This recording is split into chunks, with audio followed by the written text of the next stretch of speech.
And we are live.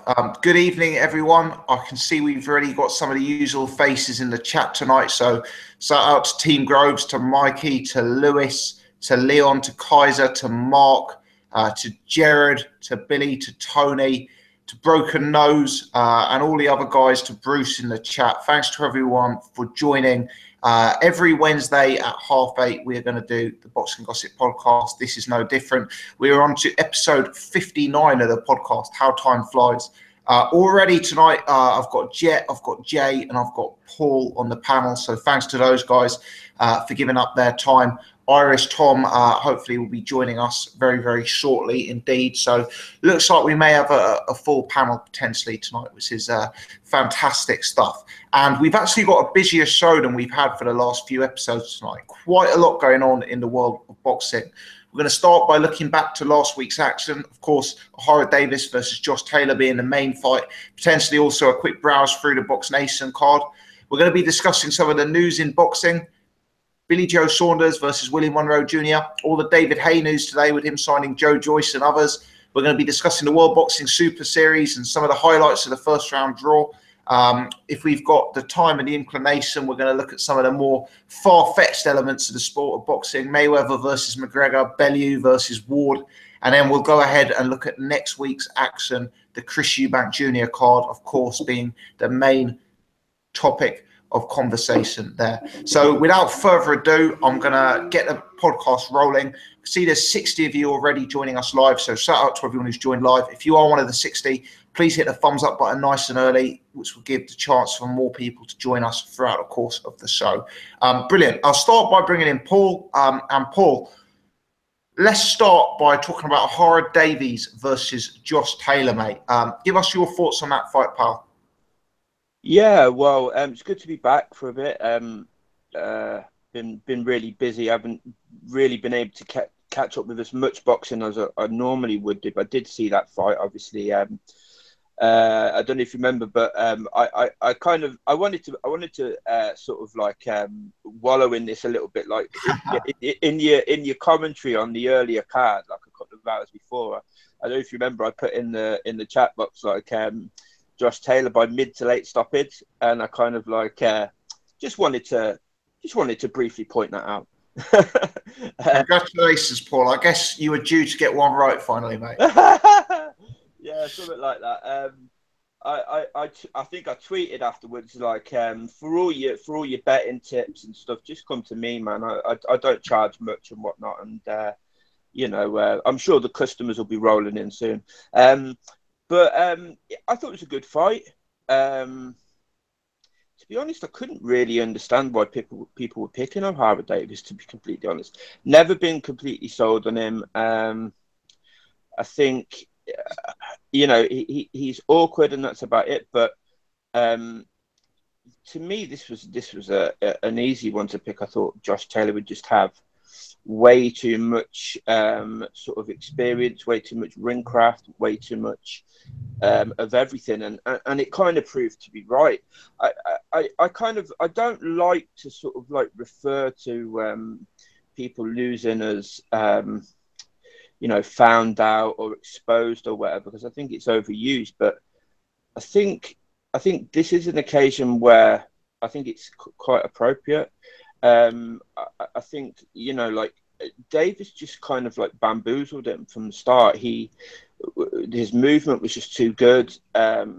Davis was sort of like loading up from the start. It's quite clear he was just looking for a Hail Mary punch pretty much from the start. To be honest, I thought it was a really good performance from Davis and from Josh Taylor. Sorry. The only thing that I don't like about him is his temperament. He seems to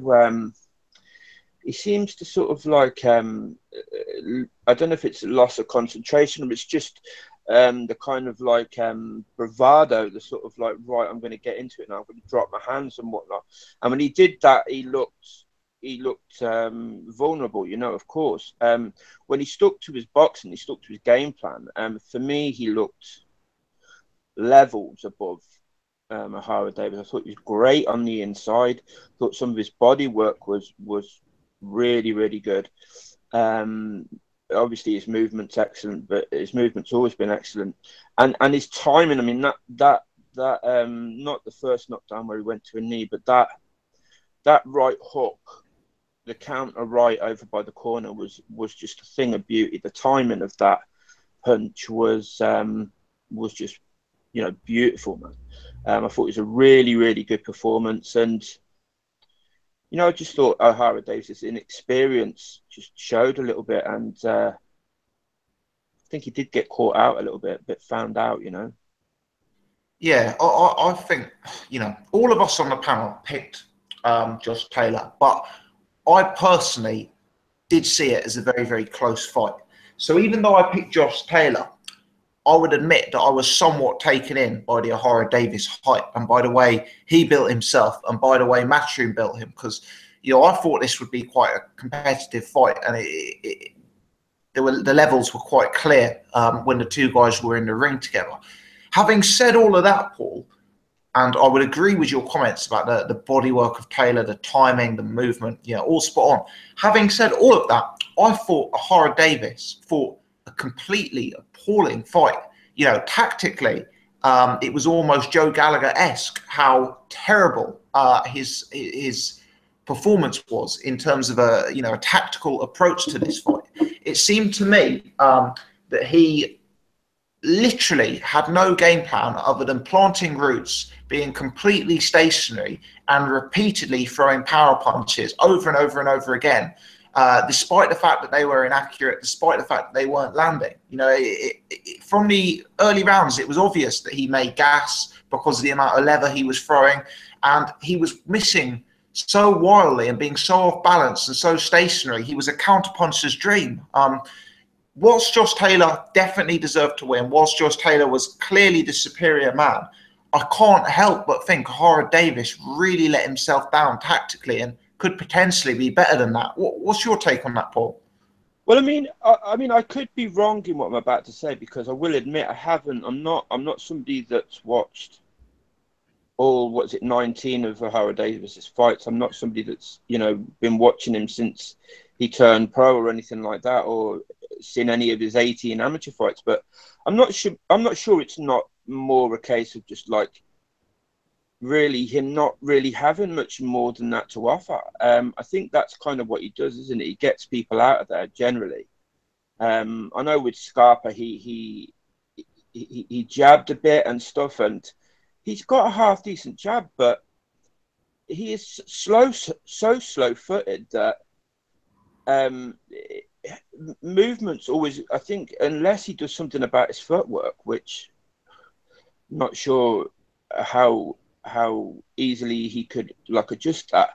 Anybody with a bit of movement is going to be his kryptonite, you know, and that like when you looked at the matchup stylistically, for me it was pretty obvious that Taylor was going to be his kryptonite from the get-go. I personally think if Taylor can tighten up in a couple of areas, defense and sort of temperament, I think he could be world level pretty soon. They're talking about the Ricky Burns fight. I like that fight for Taylor. I think he'd beat Ricky Burns. Oh, he destroys Burns. I think that Burns is an easier fight than Ohara Davies potentially. Yeah, you might be right. You might be right. I think Burns' sort of experience and ringcraft might be the only thing that might make it a little bit more difficult. But I think outside of Terence Crawford, I think Josh Taylor gives anybody in that division a decent fight. That's really, I mean, I really view him that highly. But it is, of course, like I say, if he can sort of like rein in the sort of like the tendency to just sort of like go off the game plan, go off his boxing, and sort of like give it the big one, if you like. It's kind of like you know, almost like he's back on the street or whatever. Which I don't like to see fighters do. You know, if you're a boxer, box. Absolutely. No, that makes sense. You know, it's like tall guys. It's like tall guys that just give up their height. You know, somebody like Callum Smith that wants to get into a brawl and doesn't use his length and stuff. It's just like, I don't I, I just don't. I don't understand why they do that. You know, use your strengths, man. You know. Yeah, 100%. If you can't use your strengths, then you're in a world of bother. Paul, no, thanks very much for that, mate. I agree with a lot of what you're saying there. Let's bring in Jay. Jay, your take on the action from last Saturday, mate. It was a brilliant fight. I really, really enjoyed it. I was on my feet for this one because partly because it's such a spectacular performance, and maybe kind of unexpected from Taylor, because we didn't. For me personally, it was a sit on the fence. I didn't really know. You know, you had inklings, but you know each boxer's pedigree, but you didn't really know which way it was going to go, and I didn't think it would end the way it ended so quickly, possibly. But it was just a spectacular performance. It was just punch perfect. His movement was great. He stepped around the box, stepped around Davies really well to avoid punches. Shots, different shots, head, body. You know, used everything he had in his arsenal against Davies. Davies was. It's a real strange one, and you talk about game plans and why he didn't execute any sort of game plan, I don't know. These big haymakers that he was looking for. Now, did he go into that fight thinking, right, I'll clear him out? He was very confident of clearing him out early with a big shot, and he was just looking for it. And possibly, if he'd have got caught, then maybe so. But because of Taylor's movement, it made it almost impossible for him to touch him. Paul said about the bravado. I don't so much agree with that. I think bravado's a sign. It's usually when a fighter is showing bravado, it's either usually because he's hurt and he wants to show that the machismo and that he can take the punch and whatever he's got, or he's super confident in there and he realizes that this guy is not going to be able to touch me. I'm not comparing, but Terence Crawford does it. You know, when he's fully in control of a fight, he will mock his opponent because he's that confident and that clear that this guy is not going to be able to touch him. And the way that Davies was swinging, he wasn't going to touch him. He was ducking underneath those punches. Davies has this style where he tends to sit. His body turns to the side. He kind of dips his chin underneath his shoulder, and his stance is very wide. Can be awkward. He's got great attributes with that really long reach. I mean, his arms are so long that it's ridiculous. And he's got those great attributes, but he just didn't use them. Now, as I said, did he think he was going to go in there and bang him out quickly with one big punch? Was it nerves? Was it the occasion? Was it the crowd that got to him a little bit? Was he just trying to feel out? Did he was as good as he actually is that we sort of knew or we sort of know? It was a crossroads fight for both of them. It was, you know, they both took fair play. They both took the fight. They both had, you know, perfect records. So, you know, it turns out it was a good calculated risk by the Cyclone, by McGuigan's team, so, and by Taylor's team. So, but all in all, great fight, and Taylor is someone very special. I think the amateur background, the amateur pedigree of pro fighters really got shown up. And this is the problem, I think, ongoing with fighters that don't have a big amateur background, and they tend to pad out this record. And you can get to 15, 16, 17 fights unbeaten by knocking out tomato cans left, right, and centre. And then you're going to come to a fight where you're really going to find out whether who's got it and who hasn't, you know? Yeah, no, I agree with what you're saying, Jet. And that amateur pedigree was different, you know, was very visible in there. I still cannot get my head around what Ohara and Team Davies were thinking with those tactics. Jay, the future for Taylor, clearly very bright. Let's talk about the future for Ohara briefly. He's given it a lot of bravado going into this fight, and he's lost. He's lost inside the distance, and I'm not somebody who likes to call fighters out, you know, but factually, he did appear to quit in there. You know, how hard is it going to be for him to come back from this? Okay, well, you know, my opinion on quitting, I don't really, you know, for me, if you quit, you quit. Fair enough. You're a fighter. You do what you want. You're getting paid to go in there. Anyone that's been in a ring, sparred or anything, know how difficult that is. The problem I have with his quit is that it's it's so early in his career. In his first big test, he's quit. And that's worrying. Usually, if it's later on, as we saw with maybe Kell Brook, for instance, that he quit, supposedly, or he did, whatever your opinion is. But he quit because he has the knowledge and the experience to know what's going to happen and how the fight's going, or an injury that's happened, or whatever it may be. Ohara Davies in his big first test, and he's a young guy, and he's an up-and-coming guy, and he's quit. That's a worry to me, because that says to me, you're not really in this game. I mean, Irish Tom has talked about in the past about fighters that love to fight, that love to train, in it for the love of boxing. Then there's fighters that do it for the cash, you know, and that want to make as much money as possible and not really in love with boxing itself. So when Ohara Davies moves forward now, there's always going to be questions about, you know, you're only as good as your last fight. You can only be judged on your last fight. Is he going to quit? Has he got the heart?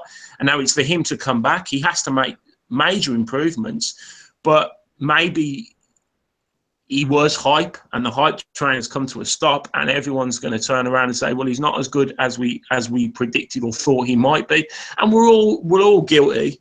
Maybe not Irish Tom, but we're all guilty in some parts of buying into Eddie Hearn hype and buying into Matchroom hype and buying into a fighter's hype, because of the problem is the standard of opposition that's being put in front of them. So where does he go?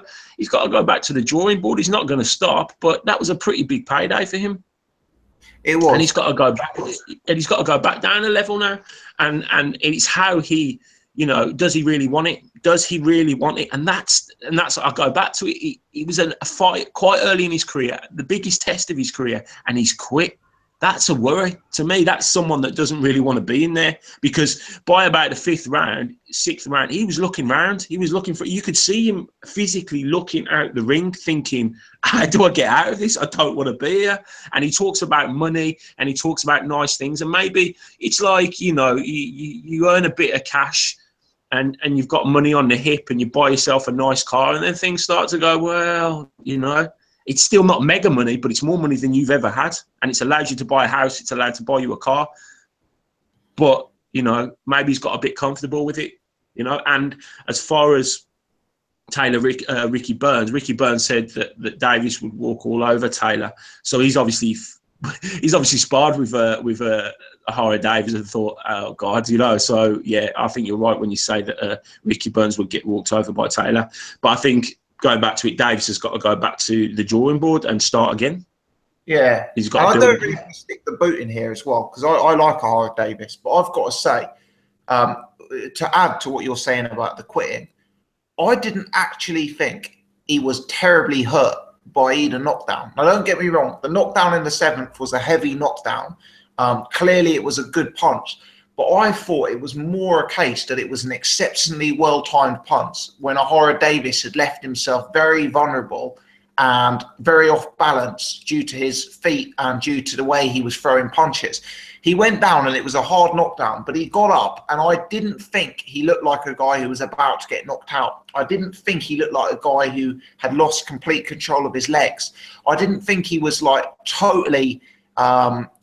you know, I didn't think he was in the worst trouble you'll see in a boxing ring. I didn't think he was in trouble like Kell Brook was in, potentially. No, he's quit from that position. It reminded me of when Lomachenko, who did he fight? Who quit against him? Nicholas Waters. It reminds me of that. He wasn't hurt. He was just getting beaten. And he kind of just thought, I don't want to get beaten anymore. I'm not going to win this. I've got no answers for it. He was gassing as well. From the early rounds for those big haymakers, you could see that the tank was emptying, and it was emptying quickly. And he just didn't. That's what I say about in love with boxing, or in love with being a boxer, if you know what I mean. And it kind of seemed that he's the latter, and that is a concern. That is a concern, and that's someone that maybe could have a short career, because you've got to really to dedicate your life to a sport like that. Well, it's not a team sport. It's grueling. The training is hard. It's, you know, it's the most physical sport in the world. And if you haven't got it in you, you need to get out of there, you know? Yeah, I completely agree. I mean, he said in interviews a couple of times, Ohara Davies, that he hates camp. You know, he hates you know, a lot of the shit that goes with it. And for me, I agree with both of you. I think he did. For me, he didn't look sort of like hurt, like he was about to get knocked out. For me, he looked shell shocked. Like if you look at his face when he hits the deck, he just sort of shakes his head as much as to say, "What the fuck was that? Where the hell did that come from?" I just don't think he was prepared for how good Josh Taylor was. And I think when he experienced, don't forget, he'd taken a lot of heavy body work, a lot of really hellacious body shots and headshots. But, you know, I think he just decided he didn't want any more, for me. Yeah, he'd never been in a tough fight previously. I mean, I was at that Scarpa fight and it did go the distance, but that was very, very one-sided. The Derry Matthews fight was over before it began. You know, I guess the same is the case for Josh Taylor, to be honest, but Ohara had never been in a competitive fight. He'd never been in a fight where he'd had to take punishment. He'd never been in a fight where he was in danger of losing rounds. You know, and he didn't come up with the goods when that was put on him, I didn't think. But the thing was, it wasn't a fact that he was giving as good as he could get. He was outclassed.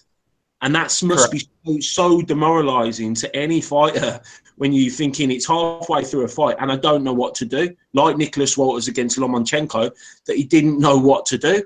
What can you do? Yeah. Why, you know, it's a puzzle that he can't work out, and that's the issue for him, and that's why he wanted to get out of there.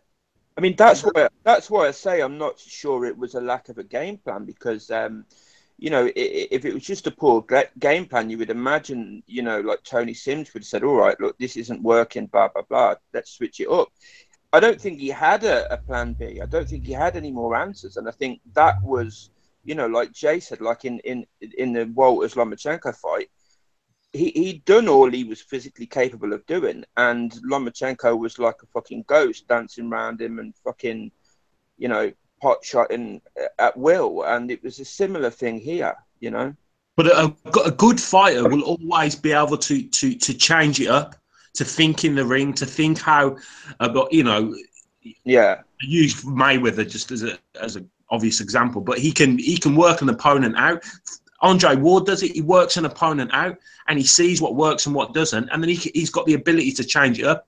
The problem is Ohara Davies is not good enough to change it up and go to a different game plan. Even maybe if he was told, don't do it. I didn't really hear what was being said in the corner. I don't know whether you did, but even if probably he was told to do different things, he may not have the ability or the flexibility to change things up. I mean, yeah, I actually think he's better than he showed there. Funnily enough, if we think back to the fight, the first 2 rounds, he did his sort of weird shoulder roll thing and he tried to fight from distance. I actually think the first 2 rounds were quite hard to score. I split them 1 each, but I'm not saying Ohara was beating Josh Taylor in the early rounds whatsoever. But let's say that it was competitive, and I thought Ohara's stance and awkwardness may have given Taylor some questions to answer. But then in about round 3, he just seems to have completely lost his rag. He's thrown all that out the window. He's thrown all his long-range game out the window. He's thrown the sort of defense out the window, and he's just proceeded to throw single power punches from a stationary stance for the next 4 or 5 rounds. I do not know what's happened, but he seems to have lost his mind in there, whether it's the occasion, the crowd, the fact that he was getting hurt by Josh Taylor's punches, the fact that for the first time in his life it wasn't going all his way. I do not know, but it was very, very bizarre watching, I thought. And is Josh Taylor that good? Is he that good? You know, did we even, people that have watched him a lot, underestimate him? Perhaps Josh Taylor is that good. You know? Yeah, he looks a real talent. Guys, let me bring Jet in, because I'm conscious we haven't got to Jet or Irish Tom just yet. Jet, where do you stand on this debate over this fight, mate? In terms of the fight itself, it was a decent fight for however long it lasted. I thought Taylor was outclassing Davis, and I thought from the start of the fight he was just judging the first 2 rounds you guys were talking about.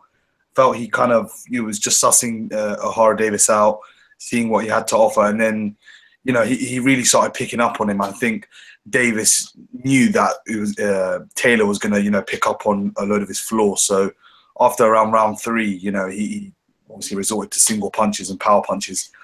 I've always been concerned with Ohara Davies' footwork. It's never been something that's struck out as a key attribute for him. And in this fight, it was probably his major downfall, to be honest. That and some real lack of, I don't know, boxing tactics or IQ. I don't know what you want to call it, but the corner work wasn't smart. It wasn't logical in the fight. He was getting beaten up, and he was looking tired. And yeah, Taylor did what he had to do. He still looks defensively, he needs to tighten up defensively, I think. But in terms of how good he is, he's probably a European level fighter, if not a fringe world level fighter already. He's got some serious attributes, and I think he gives a lot of the guys at 140, a lot of trouble. Obviously, Crawford and Indongo are fighting for all the belts, so that means I'm picking Crawford in that fight. But I'd expect him to move up to 147, so some of the belts will be vacant. I'd expect Josh Taylor to probably crack on and fight for a version of the world title in the next sort of year to 18 months, to be honest. I think he's that good. But Davis, I just think he needs to change trainers, to be honest. Tony Sims probably not the right trainer for him. His stance is wrong. He gets muddled up and he actually turns into a southpaw, and he turns into an orthodox fighter. So it's a bit awkward for him. I know some of his game is tailored around being awkward, but in terms of just being picking his punches with some variety and that sort of stuff, it's not a stance that actually will work in the long term. And I think he needs to sort that out. Maybe relocate trainers and maybe take him outside of his comfort zone. I know he's a London boy, but he travels up to Essex, which isn't too far away from London. So maybe taking himself away from his comfort zone would be something beneficial. But he did come out with some class and humility in the aftermath of the fight. I did think Josh Taylor, he's still banging on Twitter. If anyone's been seeing it, he's still been banging on. And I think some of the stuff he's been saying has been a bit it's made him look like the villain instead of Ohara Davies, ironically. So yeah, it's not nice to see that after one person wins, one person loses. But Ohara's obviously shown some humility. I think Josh Taylor should do the same. Yeah, that's been a topic of conversation. A lot of people being quite down on Josh Taylor. I can understand why he's voicing himself on social media because of the things that Ohara has done in the past. But as you say, when you do that, you run the risk of being seen as the villain yourself. Jet, let me just ask you about Ricky Burns versus Josh Taylor. If that fight were to get made, a few of us already discussed the idea that could potentially represent a comfortable fight at this stage for Josh Taylor. Give us your take on that one, mate. Yeah, I'll be honest. I think Taylor ices him. Burns is not a fight I want to watch. He's boring. He's done well for the sport. Give him his dues, whatnot. But there's nothing about him that actually pops out. Josh Taylor, you see him, he gives different angles. He pivots. He gets low. He has a wide variety of punches. He's a decent puncher. He's not one like a concussive puncher, but he does have some sort of respectable power. And Burns at this stage of his career, I think he's well past it, to be honest. And I know they're talking about that and him and Crawler fight. That's not something I'd like to see. It's not something you'd enjoy watching. Josh Taylor probably needs to, send Ricky Burns into retirement, however harsh that may sound. But yeah, Taylor probably late KO or points if that fight was to happen. Yeah, I suspect it won't happen because I suspect that Burns versus Crawler fight is the more likely. I think from Ricky Burns' perspective, I'm sure they're both decent paydays, but I think Crawler is a very, very winnable fight for Ricky Burns. And it's actually one that I'd potentially even favour Ricky Burns in. So I guess he's got to consider that as not just a Crawler payday, but also the payday for the fight following. Whereas a fight against Josh Taylor is potentially a career ender at this point, I guess. Yeah, definitely, mate. Good stuff. All right, cheers, Jet. Come back to you in a second. We've had Irish Tom waiting for a fair bit, so Irish, let's bring you in, mate, and let's get all your take on the Ohara Davies Josh Taylor fight. What is it with these fights? Another robbery. Another robbery. Match this Cyclone Promotions. Another case of vast corruption in British sport. Indeed. Yeah. I think Ohara was robbed, just like you, mate. Obviously. Yeah, total disgrace. And you know, can a guy not get 10 minutes just to clear his nose? I had a cold there last week, and I had a mouth ulcer as well, and it was very sore blowing my nose. So, like, I can understand what he went through, and I think people, you know, the ref should have been more understanding. And like another Howard Foster disgrace, you know, stopping that fight too early when the guy was just trying to blow his nose. Did it play out how you expected to, Tom? No, I thought that Josh Taylor would just win easy on points. I foolishly thought that Ohara Davies would be tough. He showed some toughness, but like you know, he did, you know, he did quit. It's, you know, it's one of the worst quits we've seen in a while. Not on the level of the Axeman's quit, but you know, not far off it, to be honest with you. You know, Josh Taylor, you know, just completely and utterly outclassed him.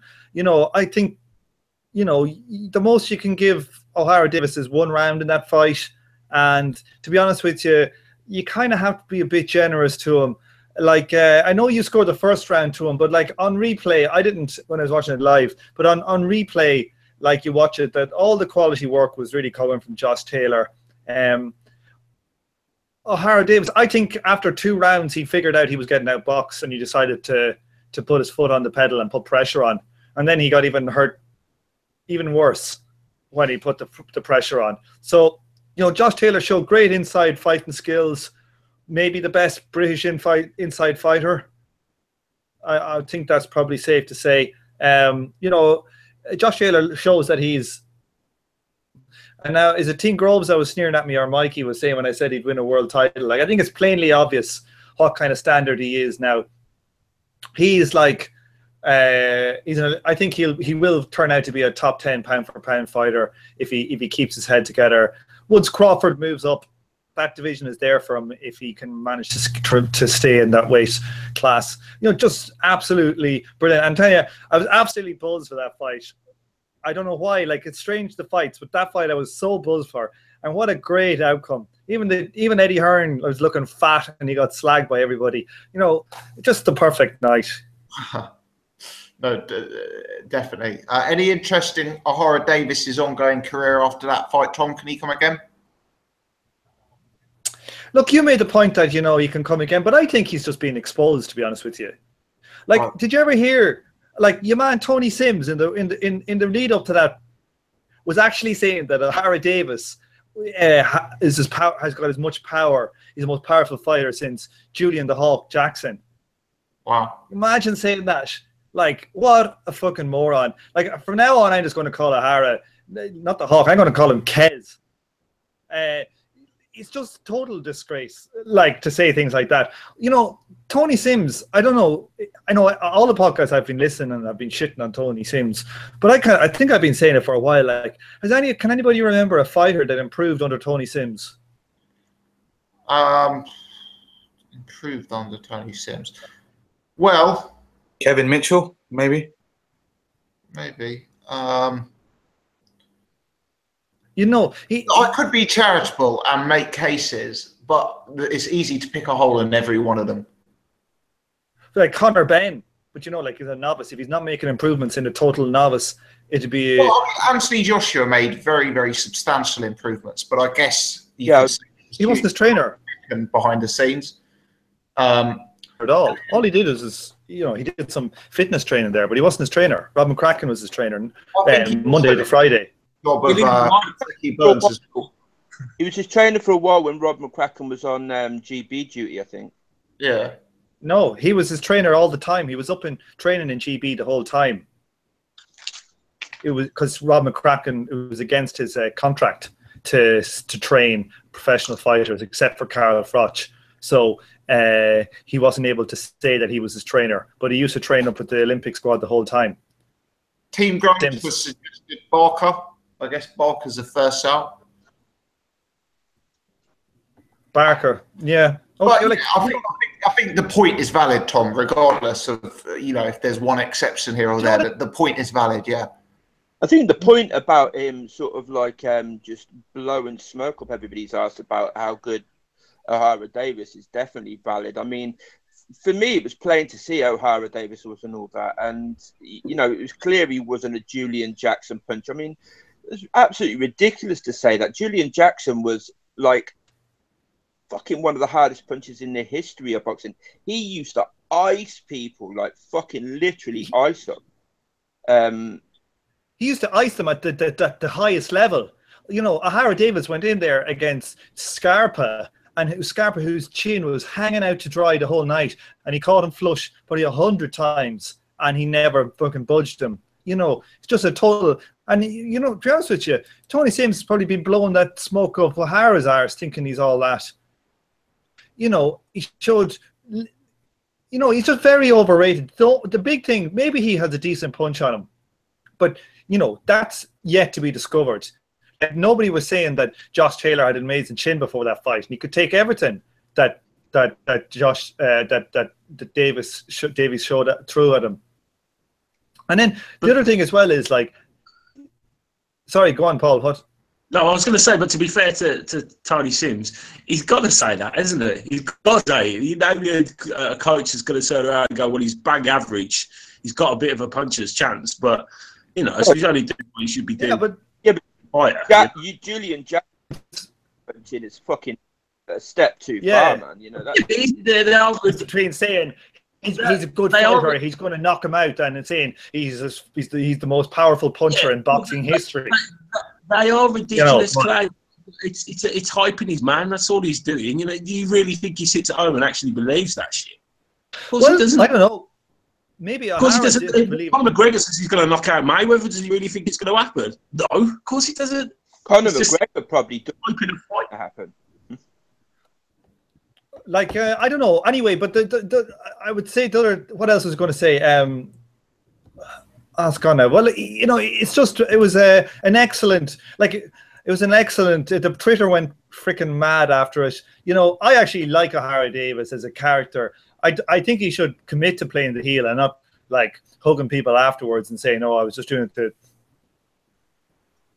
Just commit to being like the heel. But he's getting a lot of slagging now. But the thing is, if you're going to play that hyper heel guy, you kind of have to be good. And the thing is, Ohara Davies, I don't think will ever get a world title. If not, it'll be a fluky world title off a bad champion. I think he's probably. The thing is, it's hard to even know if he's British level because we've never seen him fight a British title fight. Yeah. The only person we've seen him fight in his weight class was Scarpa. Scarpa wouldn't win a British title, and he bet him. Now, Josh Taylor is obviously good enough to win a British title fight. But like Robbie Davies, do we think he's going to beat Robbie Davies? I don't see any reason why to think he's above British level yet. And he's got an awful lot to work on. The only thing going for him is his awkwardness, and he has an awkward stance, and that can probably get you quite far. Yeah, I think he does have power. It's not proven power. It's not world level power. I think he does have some respectable power. I do think the performance against Scarpa, I think Scarpa is borderline British level, and he 12-0'd him. I don't think Ohara Davies is terrible, but clearly the level he is at is probably that British to European level rather than European to world level, and the gap between those in certain weight classes can be incredibly vast. And it does appear to be in this case, I guess. But Tom, your man Scarpa, he beat what was the name of the guy he beat? John Wayne Hibbard. Like John Wayne Hibbard, after that defeat, after he got iced by Scarpa, went on to get iced by a guy coming out of retirement to fight his last fight on 2 weeks' notice. Yeah, John Wayne Hibbard is not a good, when the one that Scarpa fought. It's hard to judge Scarpa on that John Wayne Hibbard because John Wayne Hibbard probably wouldn't even win an English title now. No, that John Wayne Hibbert. You're probably right on that basis, Tom. But I mean, I was ringside at that Scarpa fight. Scarpa isn't terrible. He's long for the weight class. He's got decent fundamentals. He boxes well behind long range game. And like, I'm not saying it's a world class win, but Ohara absolutely was. The gap between Scarpa and Ohara Davies was as wide as the gap between Ohara Davies and Josh Taylor. You know, Ohara Davies is a long way ahead of a Scarpa level, is what I'm getting at. Josh Taylor knocked Ohara Davies the fuck out in 6 rounds, and Ohara Davies went 12 rounds and never really hurt Scarpa. So we probably have to say that Taylor the gap is bigger. And, you know, like, I just think, you know, he's a classic case of a matchroom hype job for me, to be honest with you. Total hype job. The first time he actually, all this bullshit about world level, and he went and he fought his first actual proper test, and he got schooled and quit. Now, Josh Taylor is an excellent fighter, but that doesn't mean that Ohara Davies is an excellent fighter. It means that he's probably a British level fighter, full of hype. If it wasn't for David Haye, his leg falling off, and Klitschko kind of not making not finishing AJ when he did. AJ deserves respect for going on. We could have had the full matchroom roster fucking wiped out. That would be your salvation, Tom. Tom, let me ask you. We made you wait for long enough to get on. So whilst we're with you, let me ask you about the BoxNation card. A few interesting fights. Biggest fight of the night was clearly not in the ring, but perhaps we'll come to that separately. But give us your take on the fight night and BoxNation. Yeah, I didn't see too many this weekend. I was busy. I saw the Sammy McNess fight. The guy who's fighting, what was his name? Cena Byfield. Yeah, he was like, he reminded me of Ndongo. He was tall and long and awkward as hell. And, you know, he just completely destroyed Sammy McNess, somebody who I thought looked quite like a good prospect. And he got cleaned his clock and he took a terrible beating. I love to see a guy come through like that and just like no one knows. He's going to be hard work for people. What else was there on that card that I see? What else was there? I saw the joke of the Yard fight. You know, that was totally pointless. And Dubois fight, very pointless. A light heavyweight who didn't actually even make heavyweight for the fight. He actually weighed in below the heavyweight limit. The Yard fight, I can't help thinking it's a wasted opportunity. You know, when Yard steps up to fight a Euro to world level fighter, he can't be like Ohara Davies. He's got to be in a fight where he's had a bit of a test, and you know, it's a bit of a missed opportunity if they get him to 20-0 and he's never had to have a fight where he's you know, been made to think. But he's only 10-0 now or something, isn't he? So I don't know, but this was supposed to be like, you know, what I'm getting at is this is a fight that's got him a top 10 ranking with the WBO. We know what Frank's like with the WBO. I don't want to see Yard turn up in a world title fight in 6 months. He needs the learning fights. He needs not to be rushed, you know? Yeah, I think Frank rarely rushes guys like that. You know, certainly Yard is not a guy to rush, I think, because he didn't have much amateur experience. And also the thing is, he's never been hitting the chin. Like, he's never been in there with somebody who can actually pop. You know, it's no good being like a massive hitter if you don't have a chin. So we got to find that up on the way. Maybe it'll be difficult to match him because he is so destructive. You know, people who've got, say, their hands on an English title or a British title in this, you know, maybe they don't want to give it up because, you know, somebody like Yard could, well, A, will probably knock them out and means they won't be able to fight for a while. But they could, you know, you can imagine him ruining someone's career very easy. So he might be hard to match, you know, but I didn't see the Smile fight, but heard that was reasonably good. But I think it was a kind of a, I think there was to win that fight actually, and Williams got the nod. Yeah, that's what most people seem to have thought online. So, you know, they just have two good styles, I think, for each other. But yeah, I didn't see too much of it. I didn't see it under the card then either of the Scottish card, so I can't say anything about that. Yeah. As for Daniel Dubois, Frank so far has matched him against opponents with the following records: 1-0, 3-1, 13-5, 15-1. So look, I can see what they're trying to do. It reads very well on BoxRec when you just see this string of winning records, and it does appear that that's the way they're trying to build hype around him, is by having him knock out these guys with a large amount of wins and a good win percentage. But two of them, Blaise Menduo and Mauricio Barragan, have been brought up from lower weight classes.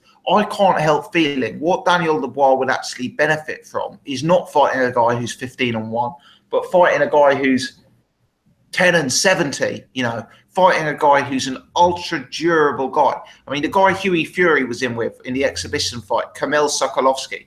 This is a guy who beat Sean Turner. This is a guy who beat AJ Carter. He's a very, very, very durable guy. A guy like that would be a legitimately excellent test for a Daniel Dubois. Maybe in 5 fights' time, someone like a Kevin Johnson. What I'm talking about is these guys who have proved their durability.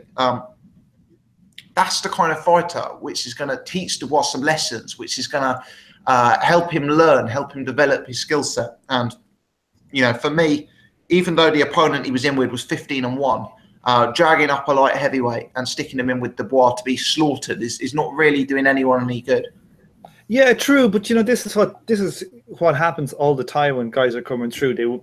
They match them up against fellas that are really from a lower weight class, and if there's a promoter, well, I think the two best promoters in England, I think, for matching people are Cyclone and Frank. And there's no rush. The kid's only 19 or just gone 20 or something. I'm not worried about it. Like, he might be ready to go. That Kamil Sokolowski, if I'm saying his name right, he's pretty damn tough. Like, he went 12 rounds as well with or 8 or whatever with the Irish prospect. Was it the Furies? What's his name? Oh, Con Sheehan. Con Sheehan, yeah. So, like, and I see him fight a good few times. He's tough as nails, that guy. So, like, maybe Dubois is not ready for that either. You don't want to put him in with a guy like that at 8 rounds, and then the next thing your confidence of a young lad is gone when he only wins 5 rounds, 3 or something. There's no rush with a young guy like him. Yeah. No, you are right. There is no need to rush these guys, I guess. But I just feel that it's not doing anyone any good. Branding an opponent as 15-0 or 15-1 when they are that poor, when it comes to Daniel Dubois. Let's throw out. Yeah, of course you can, mate. Go on. One more thing I was just going to say is, like, what do people think about, like, how Ohara Davies has been developed? I think that he's been matched very poorly. I don't think he's been developed well. Thrown in, look, to me, like, Josh Taylor was obviously an elite prospect, and Ohara was never matched. Like, he never had a progression of building fights. He basically just got thrown the deep end and was let drown. I just think that it was bad matchmaking. I wouldn't have let him do it if I was Hearns, even if the money was right, or if I did, I would have let him do it after he had better fights in preparation. Well, I don't want to always be seen to leap straight to Eddie Hearn's defence, but I think we've got to make our minds up here. If Ohara Davies isn't actually very good and is nowhere near a world title level, then what is the end goal? And he's got a 6-figure payday on terrestrial TV in front of a massive audience, and his profile's been built massively. It's perhaps, not the worst scenario. To be fair to Eddie Hearn, Hearn has actually provided him with 2 or 3 step-up fights. He's provided him with the Scarpa fight. He's provided him with the Derry Matthews fight. And, those aren't terrible opponents. I'm not saying they're opponents at Josh Taylor's level, but they're not terrible opponents. And Ohara has 12-0'd Scarpa, and he's put Derry Matthews to the sword very, very early on. So, with that in mind, I don't think it was... I hear what you're saying. If I was managing him, I'd probably make that fight. But I don't think it's... Derry Matthews is a career bantam. Derry Matthews is a career super bantam. He started in what? Super bantam? Fought has a lightweight title there. and now he was going up to light welter. You know, Derry Matthews is a small guy, and he was his last fight before he retired. He was obviously on the way down, far on the way down. But you know, like that's to me. As recently as a year ago, he was fighting against Frank Warren's blue chip fighter in a world title fight. You know. Yeah, but that was at a weight below hand. Yeah, it was. But Ohara had just and he was shit 3-5 as well. To be fair, he was shit in that fight, and he's been shit for a long time. Derry, he hasn't been good for a long time. And you know, weight classes, you know, they matter. And he was small probably for a lightweight anyway, not a big lightweight. And he certainly was a small light welter. And you know, there's plenty of fighters out there that are way above this crap journeyman. Like, you know, someone like Davis could need 5 or 10 fights like Scarpa instead of 1.5. You know what I mean? But yeah. Can I say something though? We have to ask ourselves, what do we want? We scream for fights that should happen and that should be made, and people avoiding people and people padding out records. What do we want? I think the pressure is more on Matchroom now to make these fights because of the market that he's in with Channel 5, ITV, BT Sport, etc. So now there's more pressure to make these fights, and they know it. And we scream when people are getting matched with tomato cans left, right, and centre, or people, you know, we want to see. When that fight was announced, remember Taylor Davies, we were happy about it. We wanted to see that fight. We thought great fight, you know. So we've got to ask ourselves, what do we want? Do we want him to go and spark a few more bums, or do we want to see him get challenged? We saw him got challenged, and he got found out, and that's boxing, and that's yeah. But you know. But you know, like Jay, like you got fans just want every fight now. You'll see fans and they'll say, "Oh, Yard, I want Yard to fight fucking Peterviev or something." Like that's what fans would want to see. The fight's made, they go, "Fucking brilliant." But like, is that the right thing you should do for your fighter to develop? No, I think you're right. I think you're right there. But when a fighter's what was he? 15-0? Was he that? Yeah, look at his record. Yeah, but you get to 15-0, you've got to start stepping up. You've got to step up. You can't get to 15-0 and think you can get away with it till you're Kell Brook basically for 28 fights and not fight anyone. At some point you've got to step up. And if you think you're the real deal and you're giving it like you're the real deal, well, here we go. There's the real deal for you. I mean, to be fair, I mean, Mikey's actually put this in the chat. Mikey's put, did people say De Gale was matched horribly when he lost to Groves? I mean, did people say Bellew was lost horribly when he lost to Cleverly? Did people say Eubank was matched horribly when he lost to Saunders? I mean, in all of those... Yes, Eubank was matched horribly when he fought Saunders. Terrible matchmaking. He went from... rubbish journeyman to fighting a European champion. Absolutely rubbish matchmaking. Exactly. Yeah, I agree. And Ohara Davis here is somebody who's not had a lot of good fights. He probably has 3 or 4 decent fights. You know, and you know, it's one thing having confidence in your guy to be able to make it, but it's another thing. Like, there's lots of other British good 140 fighters. Like, for example, a good test for him that was a lot more beatable was Tyrone Nurse, for example. What? Tyrone Nurse is an eminently winnable fight for him. Right? They don't make the money, Tom. That's the thing. You know, it's a sport, and they don't make money. You don't make money on the way up, though. You don't make money on the match on the way up. Matchroom, you know, or Cyclone. They just don't make money. That's why he's gone 100 grand, and he's gone straight away. Yes, thank you very much. Tyrone. What would you get paid for Tyrone Nurse? 20 grand, and then you risk getting exposed.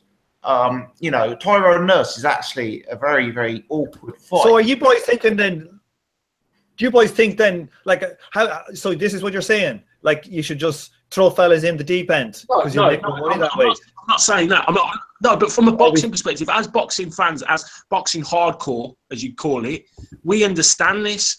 But from an outside perspective of people that are buying into boxing, who they want, the larger audience, who these TV companies want, they've got to throw these fights on. They've got to put these fights together because that's how they're going to get people in. The reason, why did Taylor Davies happen? Why did that fight happen? It happened because Davies has got a big mouth and he put him in there because he's good on social media and people go, I know Ohara Davies. Yeah, he's the one that's a big mouth. He's the one that called them paupers in Liverpool. He's the one, You taught yourself into that fight. And I know why he got it. I know why he got it, but what I'm saying is it's not the way, if you're a fighter, you should be developed. You shouldn't of be course throwing not. the deep end. I think it's a really trivial point.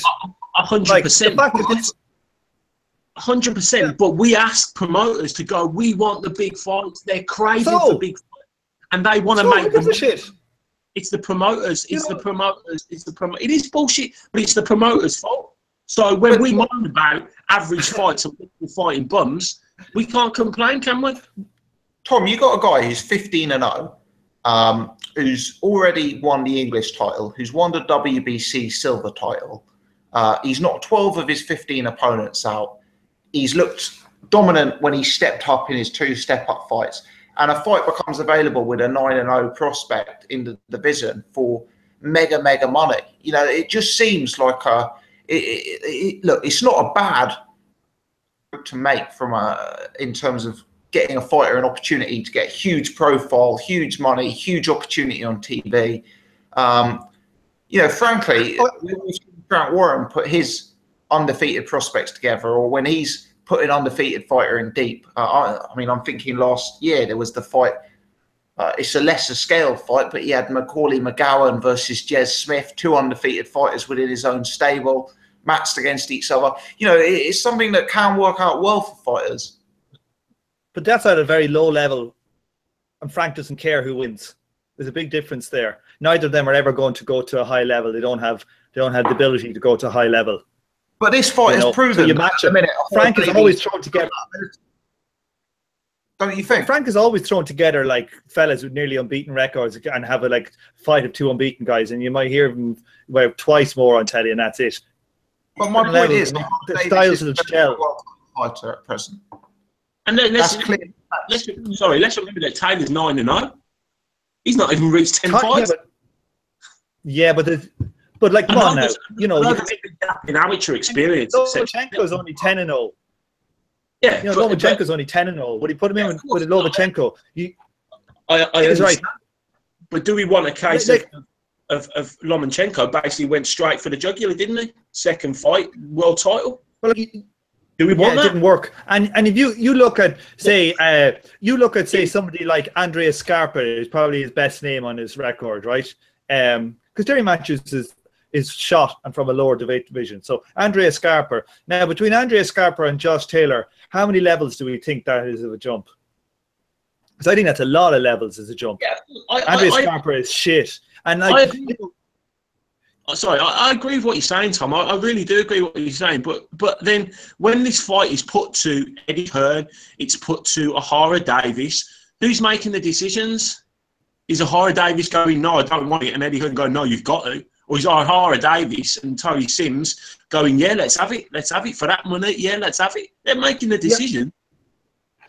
Making that decision, who his manager is. Is his manager Eddie Hearn as well? I don't know who the manager is.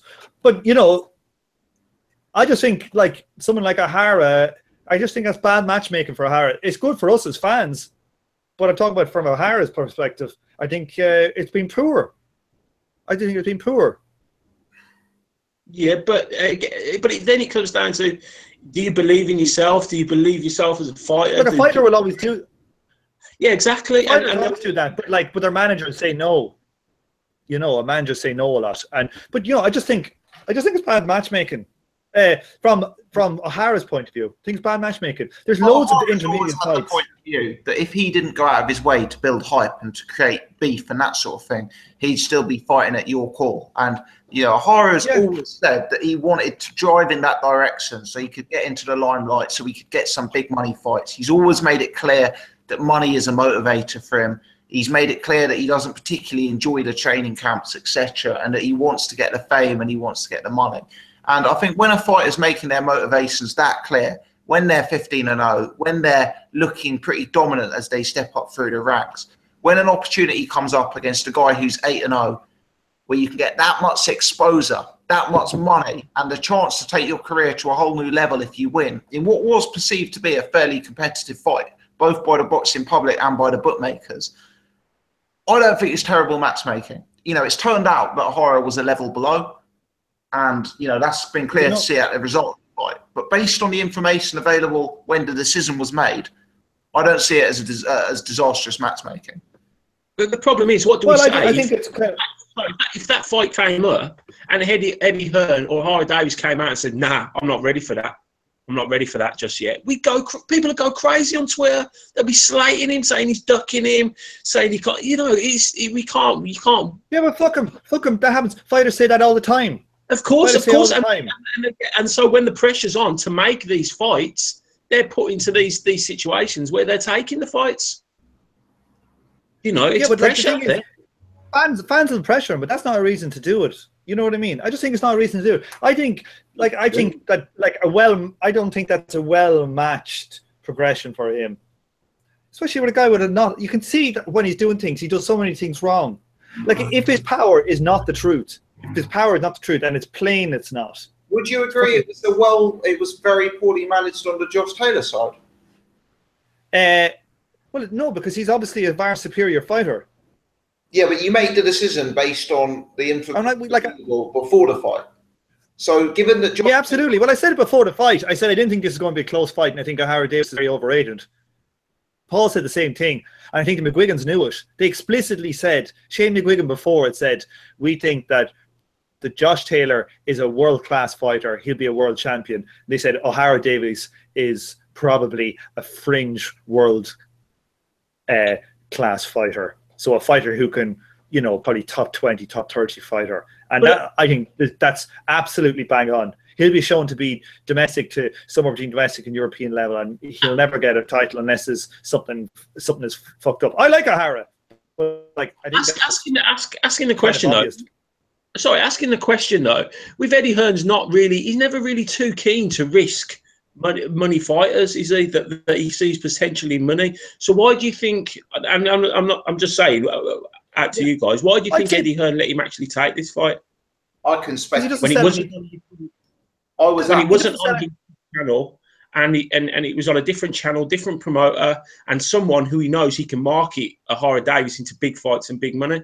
Well, Ohara Davies he's a long way off being a pay-per-view fighter, a very, very long way off being a pay-per-view fighter. When he headlined a bill at Wembley Arena, and I sound like a broken record because it's the third time I've mentioned this, but I was at the fight he headlined. The arena was completely empty. It was literally completely empty. That night, half the crowd turned up to watch Katie Taylor make her debut. Katie Taylor left. Ohara Davies was there. Literally, it was in front of like a small hall atmosphere at Wembley. It was bizarre to be there, in fact. So he's not a ticket seller. He's not a pay-per-view fighter. The only big fight available was the Josh Taylor fight. You know, a Tyrone Nurse fight, a Jack Casherall fight. There'll be interesting fights for people like us, but that's not a fight that rakes in six figures. Nothing like. So what actually did Eddie Hearn have to do with, you know, where was the actual route for Eddie Hearn to build Ohara Davies? And then you've got to factor in the amount of money that was available here, the fact that Cyclone put in such a strong offer, and you've actually got to say this is Ohara Davies' best chance of making a few quid from the sport. But like, lads, so we're kind of saying, like, you know, if he was like a blue chip one, like a young Kell Brook and that, he wouldn't have been thrown in, I don't think. I think they kind of just rolled the dice. They said, look, we don't think Ohara is going to, you know, he's not one of our best prospects. Here's a bit of a payday. We might get lucky and get a scalp, and away we go. I think he just basically... Yeah, but I mean, at least he lines a bit. Sport there. I think what would be worse matchmaking is if he got outpointed in a no drama fight against Tyrone Nurse for 10% of the money, mate. Well, you can say that, yeah, but like, well, yeah, but if that's the case, then what we're actually are pointing out is that a lot of these ones that are coming and we're hearing on Skype and ones that some of us boys are saying are good are actually shit, and we're falling for the hype. Well, it transpired that Ohara Davies was a long way below the level that he had been hyped up to be. Yeah, guys, I must move it on because we've got so much more. And that was a good discussion. That was a good discussion. I enjoyed it. I'm also conscious that our good friend Jet hasn't had any words for at least half an hour or so. So let me. He's going. He just drives me mad. Indeed, indeed. Let me throw it back out to Jet and just see if he's got any thoughts on the BoxNation card, and then we'll move on to some of the news stories. Jet, are you still with us, mate? I am. Good stuff. He was just getting his news ready. He was going to commit suicide list anymore. Shite. I just zoned out, man. I was like, are we really still talking about Ohara Davies and Josh Taylor? Just, I was like, You weren't on Babe Station again, were you? no, I was not.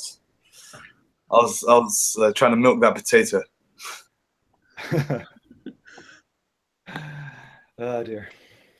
Jet, BoxNation card, what did you make of it, mate?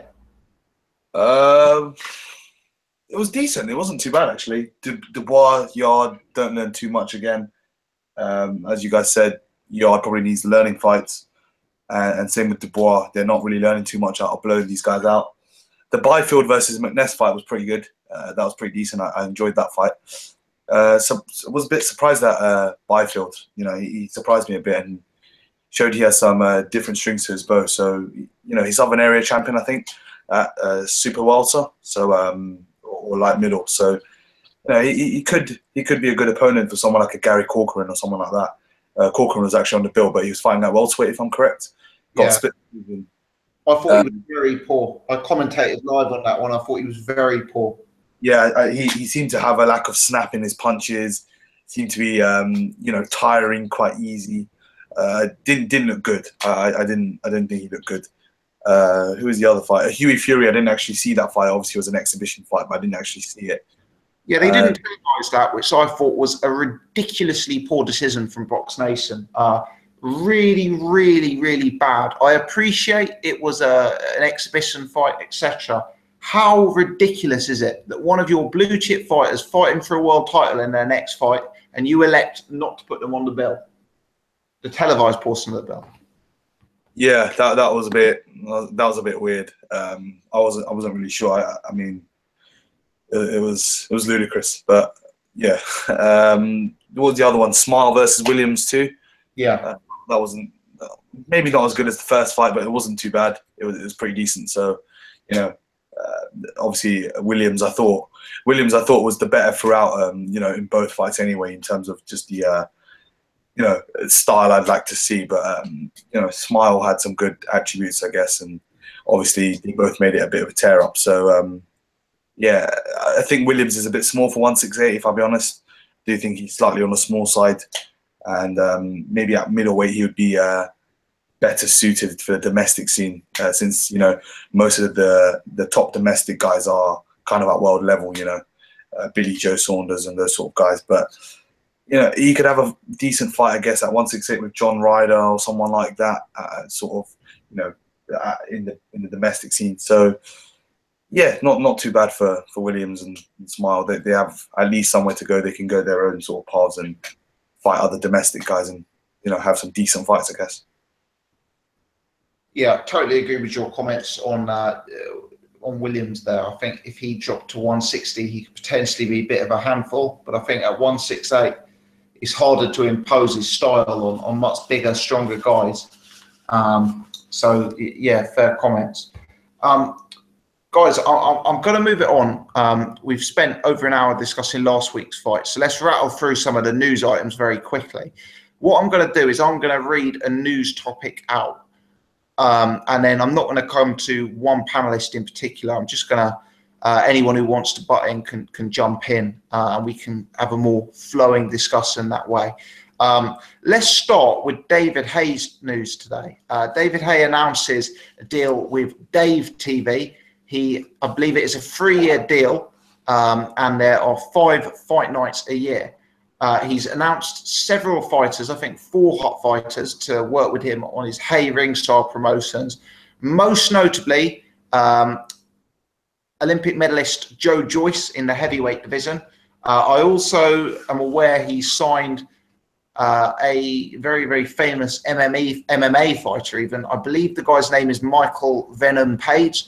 As you guys know, I don't follow MMA, so he's new to me, but apparently he's very, very highly rated in that field. But yeah, more boxing on terrestrial TV. Boxing all over the place on terrestrial TV. David Haye joining the competition, and you know, Joe Joyce looks like he's going to be built on Dave. So yeah, who wants to get in on that one? I think that Joe, we were expecting Joe Joyce, weren't we, to sign with someone?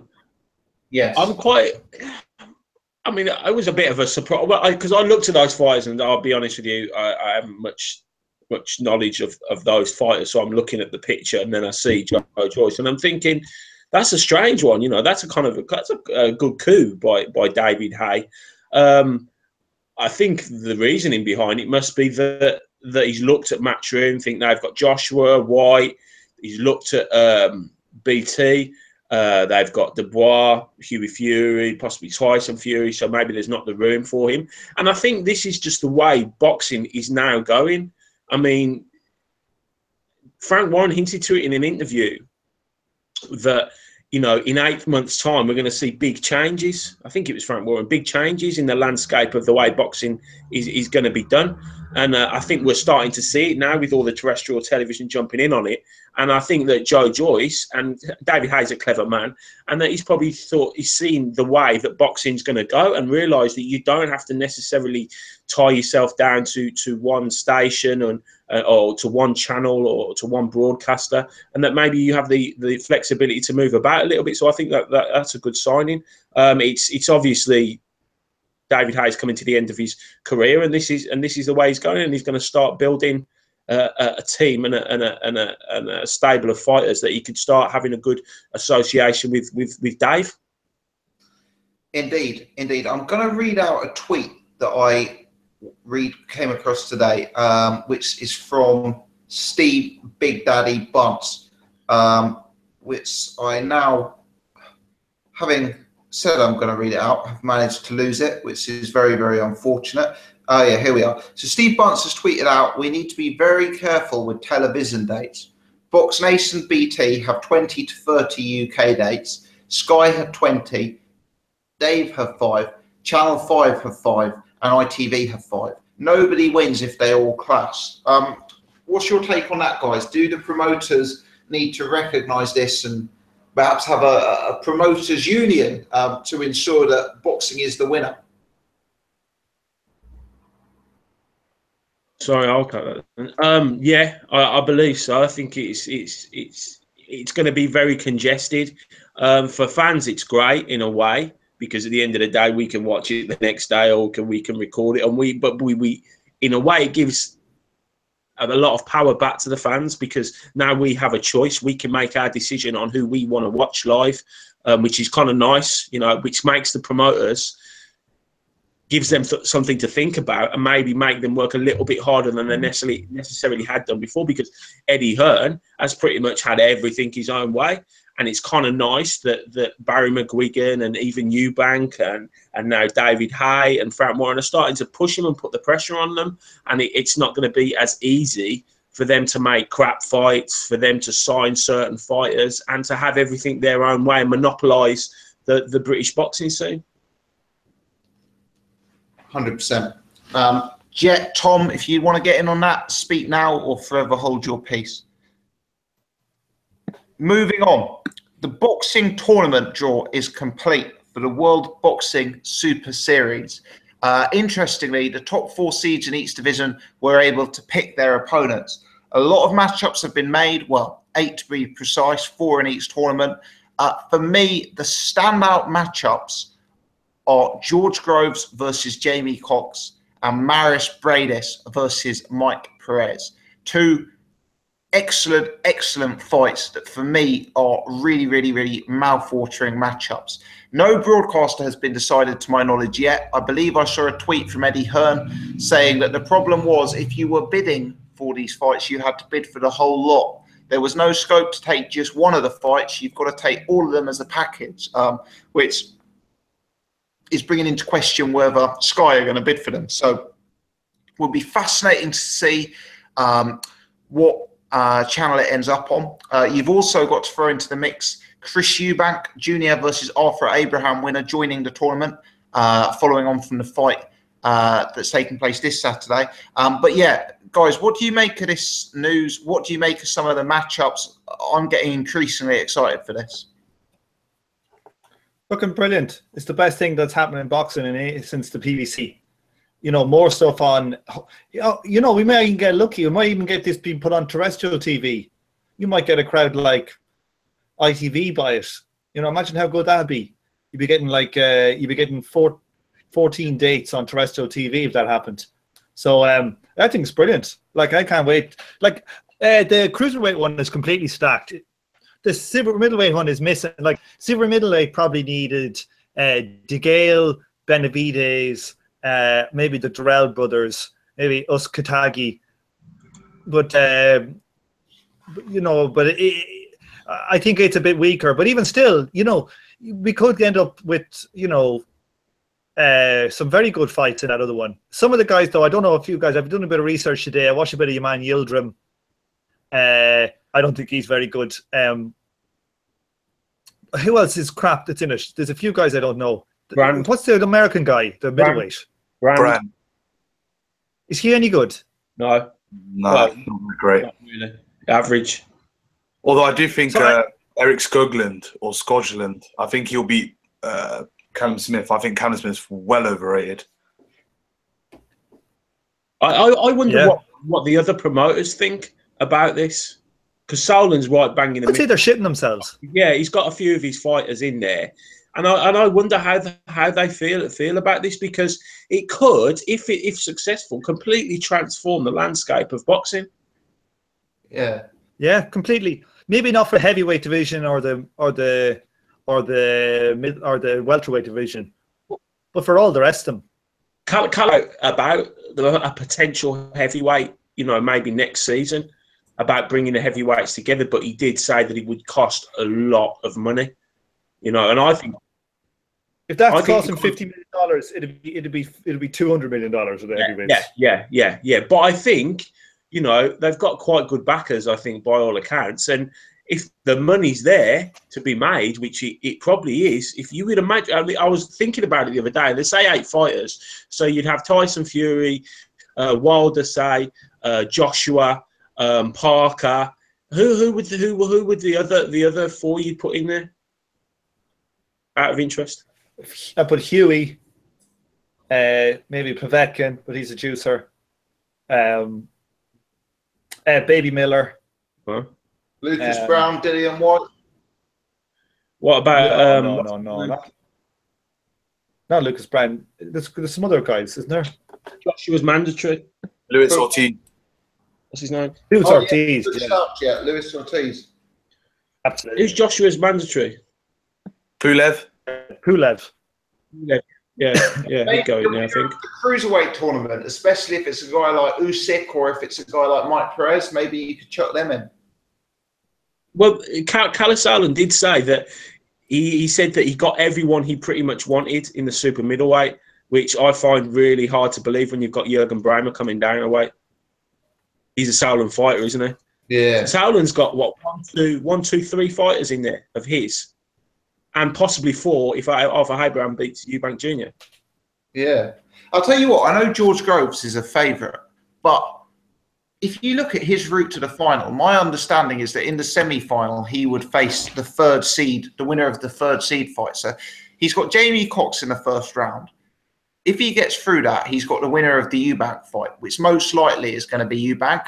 And then he'd potentially face Callum Smith in the final. So, you know, that is 3 potential domestic super middleweight fights for George Groves. Cox, Groves, and Callum Smith. Now, I believe all 3 of those fights would probably have been on Matchroom pay-per-views had they not taken place in this tournament.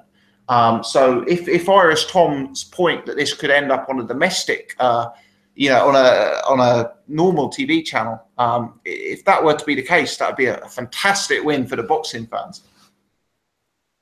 But I think George Groves is ready to get cleaned out. I agree. I'm just not sure I'm not sure who's going to do it. I know he's favourite against Jamie Cox, but I wouldn't be surprised if Jamie Cox gets to him in the 10th round and stops him. No. Do you know what? I've been having hard on for Jamie Cox, so I'll let you off for that one. Yeah. I think George Groves with him just jab Jamie Cox all night, to be honest. I think he may lose to Eubank, though, if he faces Eubank in the next round. He may lose to Eubank, yeah. I've been thinking a lot about this Cox fight. I actually view the Jamie Cox fight as a very, very, very similar fight to Groves Chudanov.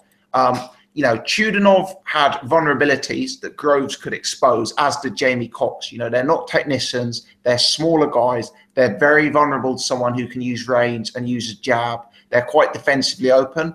But at the same time, Cox and Chudanov have certain strengths that could mean the fight could be very, very hard work for Groves. Groves doesn't like it when someone takes the space. Groves doesn't like it when he's got to fight a continuous fight for 3 minutes of every round. So it's potentially an interesting fight, but I think Jamie Cox's limitations are, I think we could see a similar gap in caliber to the gap we witnessed in the fight last weekend.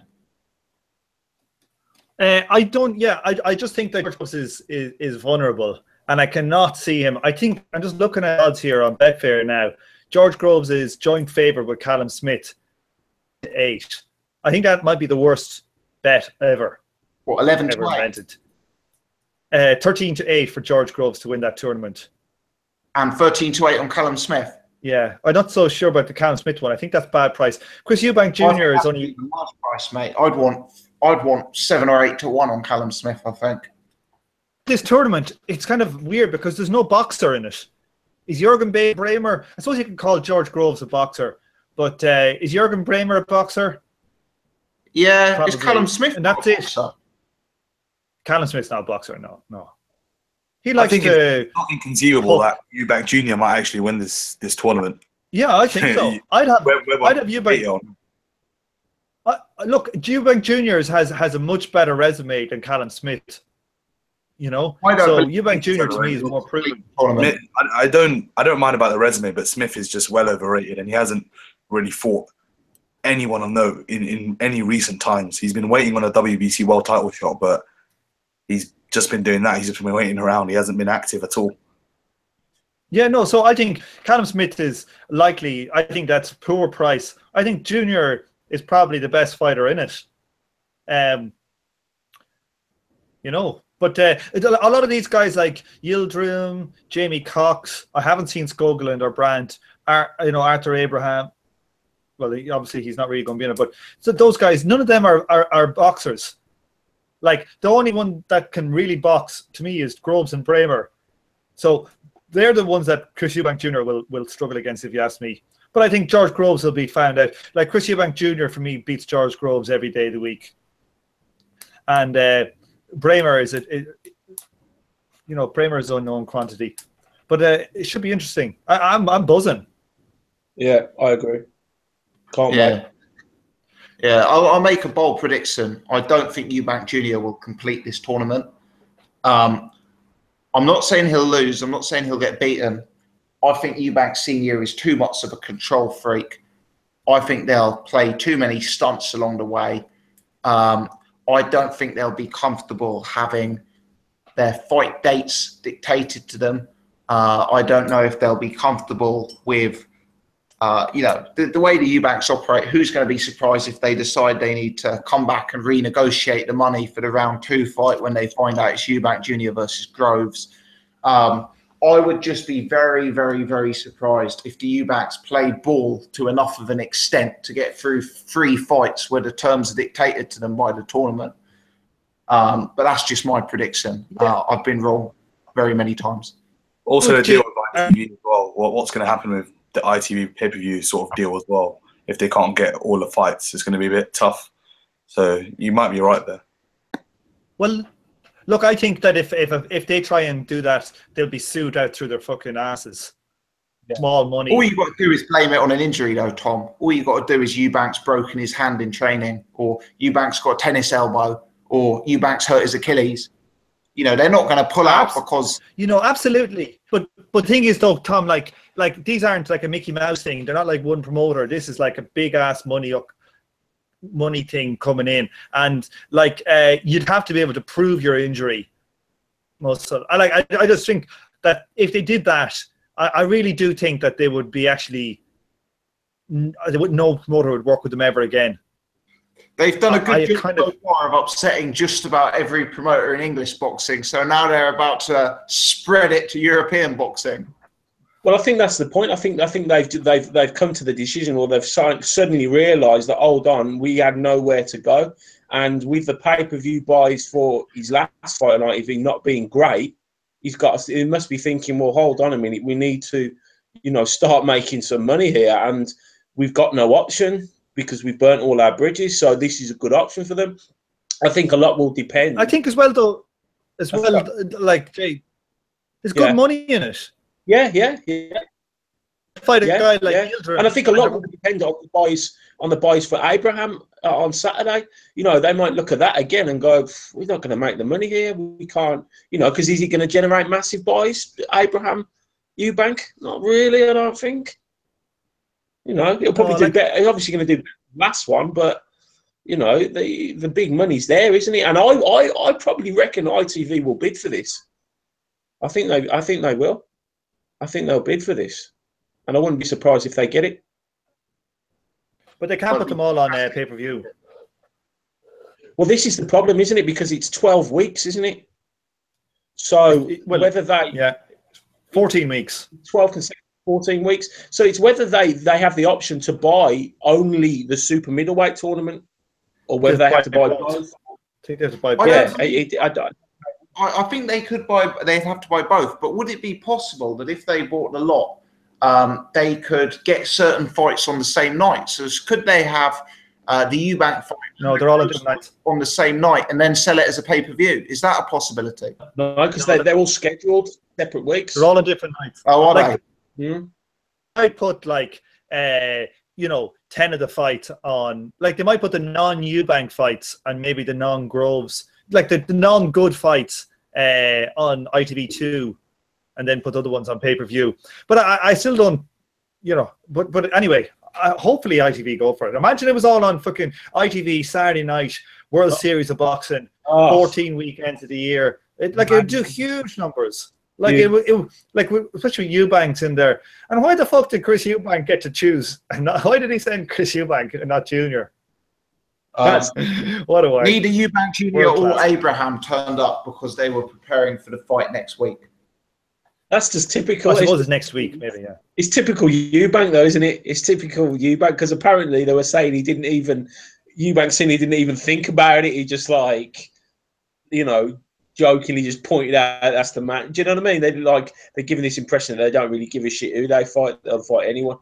They'd obviously set an extremely clear dress code as well. All of the fighters were wearing the same style of clothes and the same color of clothes. It was all very, very smart. It was always a dark suit, pale shirt, dark tie. Eubank Senior decided to go on his own on the dress code and adopted the no suit bow tie look, which made me chuckle. Perhaps they did say there's going to be a lot of major promotion around it, so they're going to be doing a lot of 24/7 type programming and stuff like that, aren't they, to really help hype it, and forever they all of them talking about how much money's being spent on it and how amazing it's going to be and how different it's and how a new experience of boxing it's going to be. So it'd be interesting to see. And your man, that Richard guy, he knows how to promote stuff.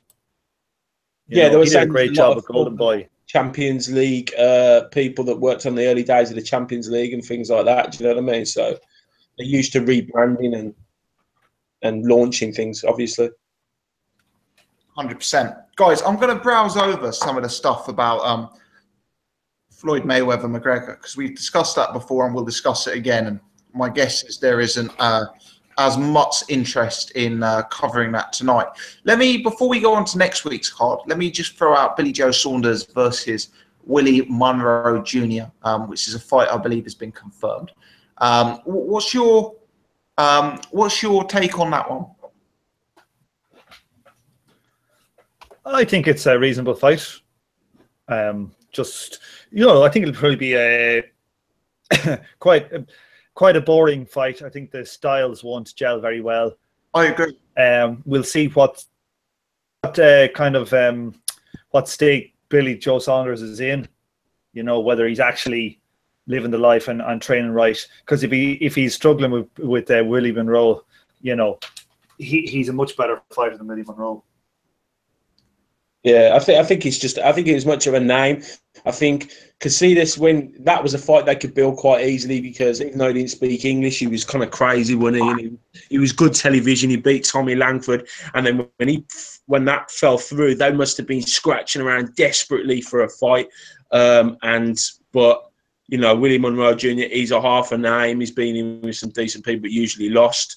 He lost to John Thompson, didn't he? Who lost to Liam Smith. So it's no real test, but we'll see how, you know, compared to Billy Joe Saunders' last opponent, you know, anything's going to be better. And he desperately needed a fight, and a fight of some note, you know, and we'll just see how the ring rust affects him, really. Be interesting to see. But he needed it. Yeah, absolutely. Guys, I'll move on to next week's boxing unless anyone else has got anything further to add on any of those topics. No, move ahead. Jet, let me come to you first, mate. Chris Eubank Jr. versus Arthur Abraham. That's really where we're at for next week's boxing. Obviously, there's an undercard there as well. Do you want to talk us through your thoughts on that? Yeah, I think the Eubank fight should be pretty straightforward for him. Don't think he should have too many hiccups in the fight. Abraham's 37. He's getting on a bit. You know, he hasn't really been, I would say, active. But he fought Krasniqi, and you know, Krasniqi's that sort of level that you should be beating anyway. Apart from that, he hasn't really fought another guy beat him. But in terms of actual competitiveness, I don't think he's really had a competitive fight since the Gilberto Ramirez fight, and he got absolutely schooled in that fight. So yeah, Eubank, I'd expect to. I don't think he'll stop Arthur Abraham, but I do think he'll win a very wide points decision. Indeed. Do you think this is going to be a case where one of these guys is going to be exceptionally high volume, one of them is going to be exceptionally low volume, and that could potentially be the key story of the fight, Jet? Yeah, very much so. I think Eubank will pour it on. We all know he's very, very fit, very, very you know, active in the fight. He always throws punches and bunches, and he's always throwing combinations, especially the uppercuts. And I do think that will probably be Arthur Abraham's downfall. He tends to work for around the last minute of each round, and over here, I don't think that you know, applies. Maybe in Germany, that's kind of catches the judge's eyes, but over here, we definitely look at you know, a bit of both, a bit of skill, hitting the opponent obviously, and volume. And I think Eubank will have both in more than abundance. So yeah, I'd expect Abraham to try and pour it on for the last minute, but I don't think it'd be enough. Let's put it that way. Yeah, I also think we talked about matchmaking in the show. I also think it's quite good matchmaking. You know, Abraham's in his late 30s now. He is a well-regarded name, but he's a guy who's beatable. He's a guy who doesn't have tremendous power at 168. He's a guy who lost multiple rounds to Martin Murray, who lost multiple rounds to Paul Smith. And I think stylistically, it's actually a fight that potentially works out very well indeed for Eubank Jr., who, you know, his style of high activity, combinations, athleticism is going to contrast very much with what Abraham brings to the table. Tom, give us your take on this matchup, mate. I think it's a very good matchup for, you know, as in it's a good match opponent for Eubank, as in Eubank has got totally the style to deal with him, and he'll look good doing it, and it's an aim. So it's good matchmaking from that point of view. We still haven't seen Eubank being in with a boxer since Billy Joe Saunders. He's been fed kind of come forward, low guys, one after another. So we won't know whether Eubank has really improved because he's been matched carefully. But I think it'll be very, very one-sided fight. Okay. Jay, what about yourself, mate? All of us predicting potentially easy work for Chris Eubank Jr. What's your take? Yeah, I agree with Tom. It is really good matchmaking. Arthur Abraham likes to control fights, likes to control pace, likes to coast through mid rounds and then finish off quickly to win those rounds. He's not going to be able to do that with Eubank purely because of his output, and I think just age will catch up with him, and Eubank's youth and his stamina and his fitness and his ability will just win this fight handedly.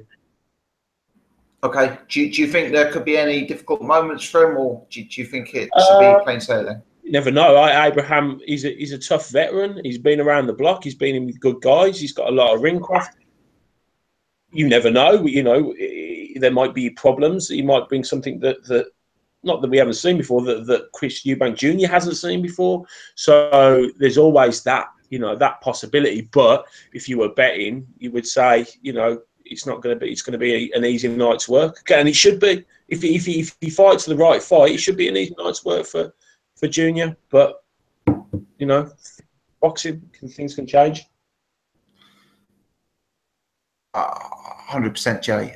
Jet, do you want to give us a run through on the undercard, mate?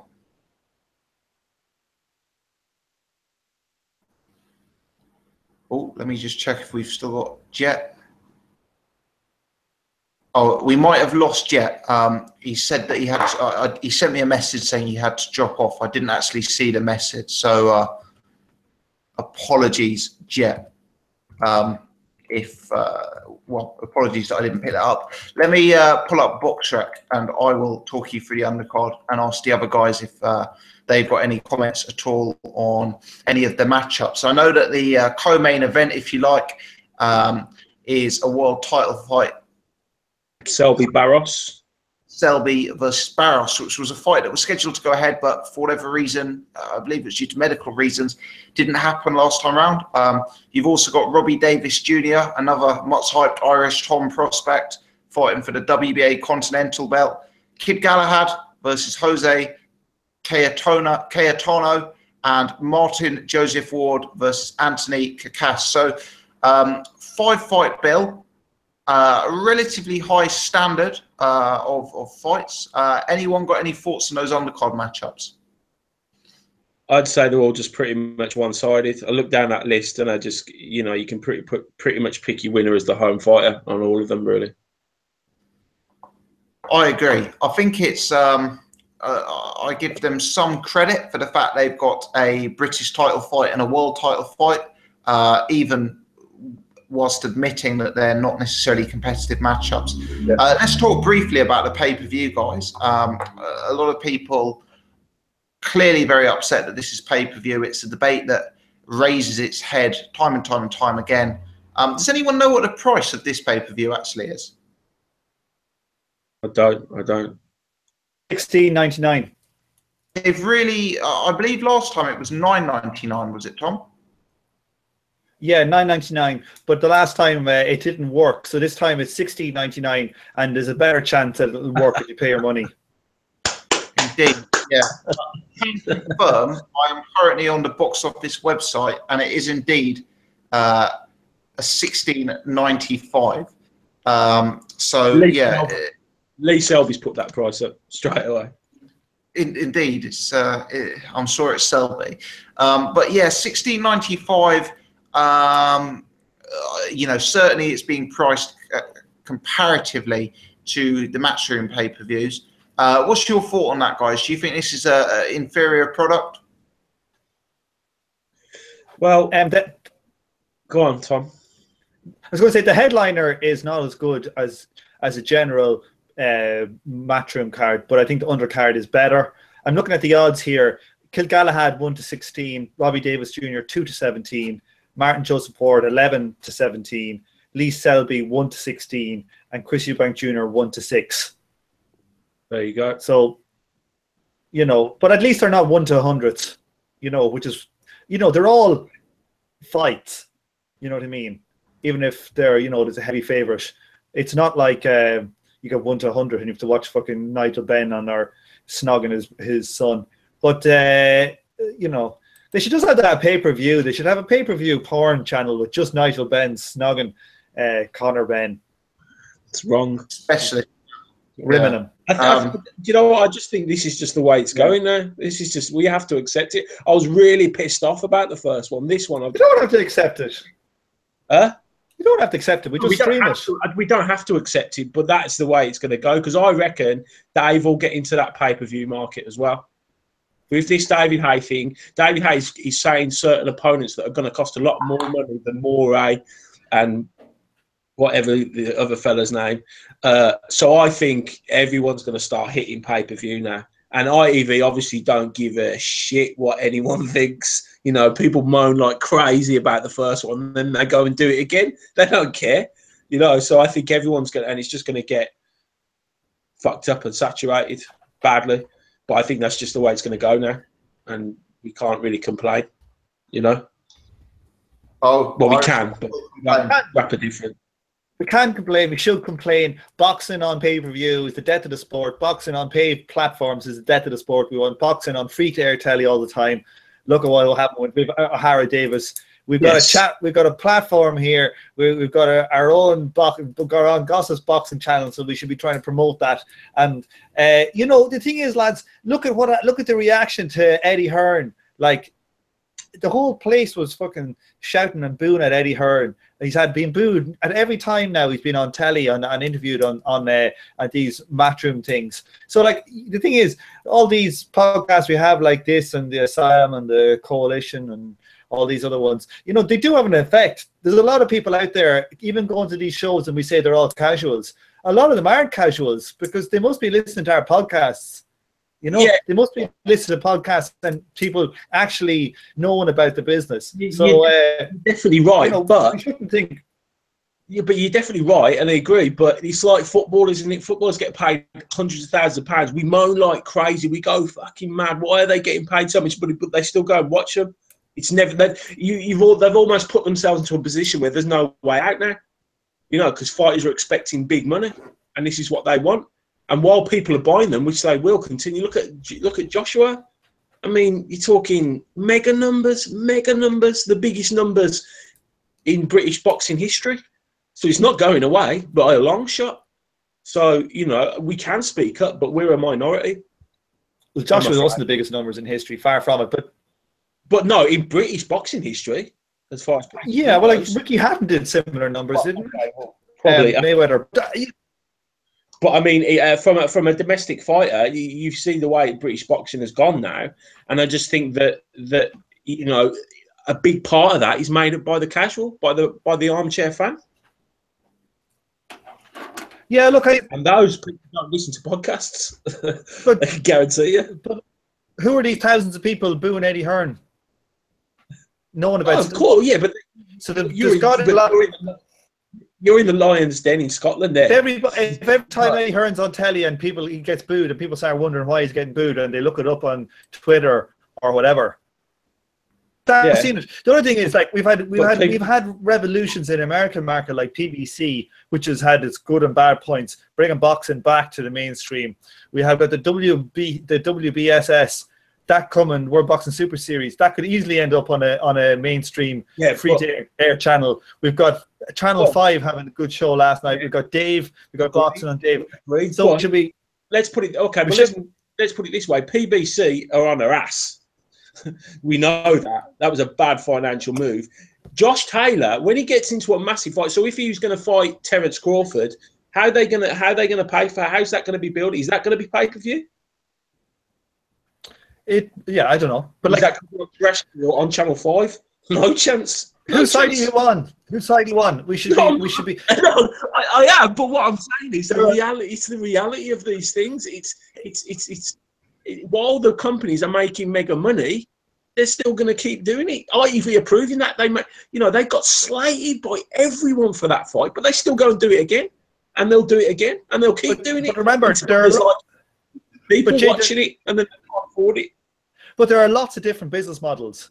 You know, if you look at American television, for example, like over here, the Premiership is on Sky or BT, and you have to pay for them, pay for them or get your internet with them. In America, the American football, which is the biggest sport in America, that's on Fox, and that's free to air. That's on the equivalent of ITV, right? So sports, NHL, NFL. Baseball in America, it's all on free-to-air TV. So they've obviously structured their market. They've sold it in a certain way such that is actually everybody's getting it for free. In England, in Ireland or whatever, we get screwed over because they haven't done it that way. But so there are different models on how to set up these things. The PBC was an effort to turn the boxing into. The problem is they've gone too far now, Tom, and now they've got to backpedal, and that's a lot of backpedaling to do when so many people are earning so much money from so many fights. I mean, you look at like the Super Series, for instance. Super Series going to transform boxing, brilliant, loads of money, but they're selling the rights. They're selling the rights to possibly pay-per-view, Possibly pay-per-view, yeah. But that's the way they can afford to put these millions into these fights. But it mightn't necessarily be pay-per-view. Like, for example, the whole thing about the PPC was to turn boxing into the same as NHL, the baseball, the football. But remembering that American football is struggling in America on ESPN. They struggle with it. They struggle. Their numbers are terrible. Their numbers are terrible. It's on Fox. Yeah. What's I think ESPN have got major rights to American football, and they struggle. They struggle. I was watching a program about it, and they're struggling. But what I'm saying is that I don't agree with pay-per-view. I'd love to see it Saturday night prime time, but it's just it won't work. It won't work now because there's been too much promised and too much paid out. And the problem is, you can't go back from that. You signed a deal with the devil. Now you got to pay for it. You got realism is needed. You've got something like the NFL in America, and those boys are on millions, and there's about 80 guys in every team, and they get fucking millions, right? These boxers that are on pay-per-view, there's only 2 of them. Yeah, instead there's not fucking 18 of them. There's not 160 of them on a match, and they currently on pay-per-view all they get is a couple of $1 million. Are NFL businesses profitable businesses, Tom? Because I think that's the difference. These are privately owned businesses run by multi-millionaires, whereas boxers are individuals. Yeah, but what do you mean? I don't understand. Well, what I'm getting at is I don't know anything about NFL, but my understanding is that these are teams that are owned by billionaire people who buy teams as a hobby. It's not necessarily about profit and that side of things. I don't know. Whereas when a fighter is going out to fight on a Saturday night, his definite interest is what he's going to get paid off the back of it. And they have salary caps, surely. So they have salary caps. They do have salary caps. And the thing is, the owners make shitloads of money out of owning them. They're not loss-making enterprises in America. They have salary caps. And as far as I know, like they have salary caps. And it's like the big football teamers, they're not just like billionaires sinking money like Russian billionaires sinking their stolen money into British football clubs. But how do you salary cap a boxer? Well, like it's not like they're getting. It's not like they're getting anything close to what those other guys are getting. They don't get anything close. Most boxers don't earn anything. Ohara Davies, we're talking about this being a big earner for him. He probably got 100 grand. 40% of that. He'll have 60 grand. Man, there's plenty of IT guys working and earning twice that. So who's making the money?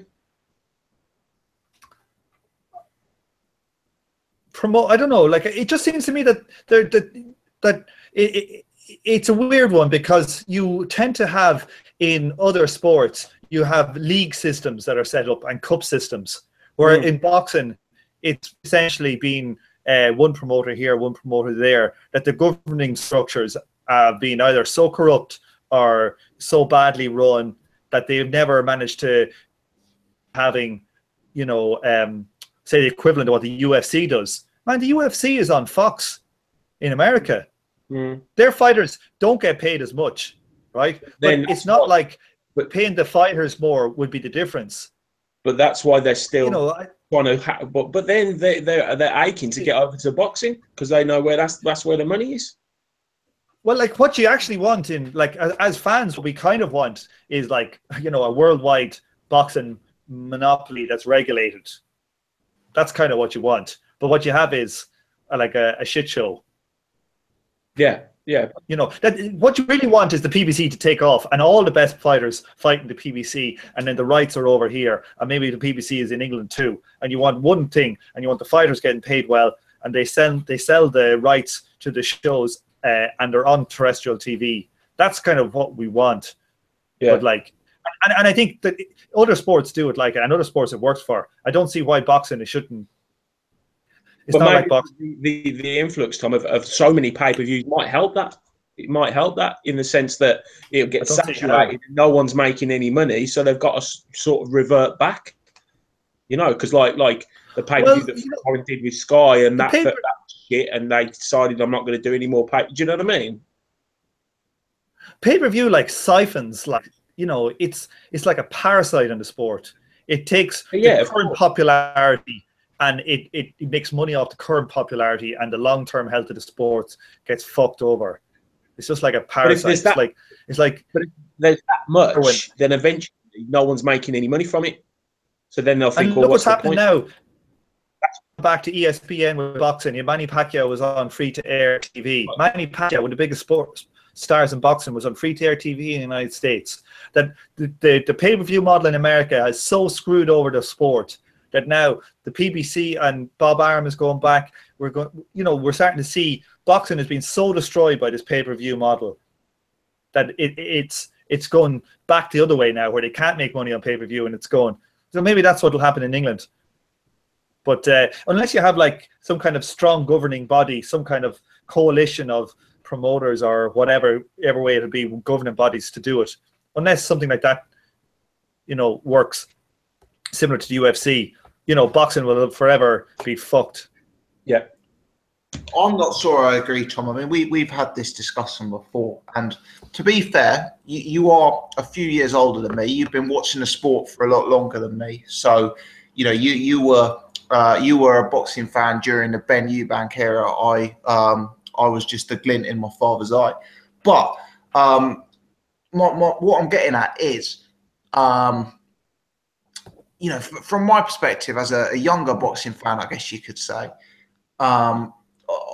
you know, the sport now in the UK is bigger than it's been in my time watching boxing as a boxing fan. You know, Anthony Joshua has taken the sport to an entirely new level, and his success for me wouldn't have been possible without the pay-per-view model that's brought in there. We've also witnessed what do you mean it wouldn't be possible without the pay-per-view model? I don't understand that. I do not believe Vladimir Klitschko versus Anthony Joshua, or probably Charles Martin versus Anthony Joshua, could have been made at the time they were made without the pay-per-view model. That doesn't mean that Anthony Joshua's popularity is a function of pay-per-view. That doesn't mean those fights couldn't have been made for that money. I don't think Anthony Joshua's popularity would be as high if he didn't have a version of the world title. I don't think Anthony Joshua's profile would be anything near as high if he hadn't fought Vladimir Klitschko. I think that's taken his popularity to a completely new level, in fact. And we've also had one of the biggest fights, probably the biggest pay-per-view fight in boxing history in recent years, which was Pacquiao versus Floyd. Potentially Canelo versus Floyd was top 3, and I suspect McGregor versus Floyd would also be in that top 3. So I think you know, there is some truth in what you're saying, that things like Ward versus Kovalev and Crawford, etc., have been huge failures at the box office. And Manny Pacquiao has been a big disappointment at the box office, and there is some truth in that. But for the premium monster fights, you know, the Floyd Pacquiaos, for the Joshua Klitschko's, the pay-per-view for me has contributed to making these fights, and it has meant that the sport is actually in a healthier perspective. But as I say, that's my perspective as a younger fan who hasn't seen the eras of days gone by, I guess. Let's say, right, the Joshua Klitschko fight, right? The Joshua Klitschko fight in Germany vision. Okay, they're able to do it in Germany. Germany's a bigger economy than Britain. They're able to do it in Germany. Over here, people have to pay for it, right? That's a negative. When Muhammad Ali fought Joe Frazier, a quarter of the world's population watched that fight. A quarter of the world's population. I think the issue is like, so I remember watching Chris Eubank, Nigel Benn, prime time Saturday night, ITV. My greatest memories come from boxing. That's where it started for me. And watching Mike Tyson against Bone Crusher Smith on a Saturday morning on ITV, getting up as a kid watching it. And that to me is how I got started in boxing. The difference is, though, say if Nigel Benn made £500,000 for that Saturday night fight, right? In context of the rest of the world and the rest of the sporting world, footballers were earning, say, £5,000 a month. Now you've got footballers earning 100 grand a week. So with that, boxers, tennis players, snooker players, whatever, they're all moving up, and it's just leveling itself off. And for boxers to make that sort of money, and I know not all boxers make that sort of money, but for boxers to make that, you know, life-changing mega money, it has to go through pay-per-view. It has to, because they can't get it otherwise. It's not there. Well, like, you know, there's lots of points in there, but the thing is, like, pay-per-view is not good for boxing. It's just not. You can make that. No, it's not. You can make the argument on this short-term thing, Tom, that, like, oh, pay-per-view allowed that fight to be made right now, right? But, like, that's kind of irrelevant. You know, it's like saying if I'm a fucking cocaine addict and I'm wrecked hard and I got a job to do, taking that cocaine was going to make me feel better and I'm going to be able to do my job, and saying, oh, well, cocaine allowed me to do that. But, like, it's a complete false. If we're talking about the health of the sport, I've got loads of mates in their sort of mid-20s who I went through school with and that sort of thing, or who I work with, who have never been boxing fans, who for the first time are buying pay-per-views and who are asking me about boxing fights.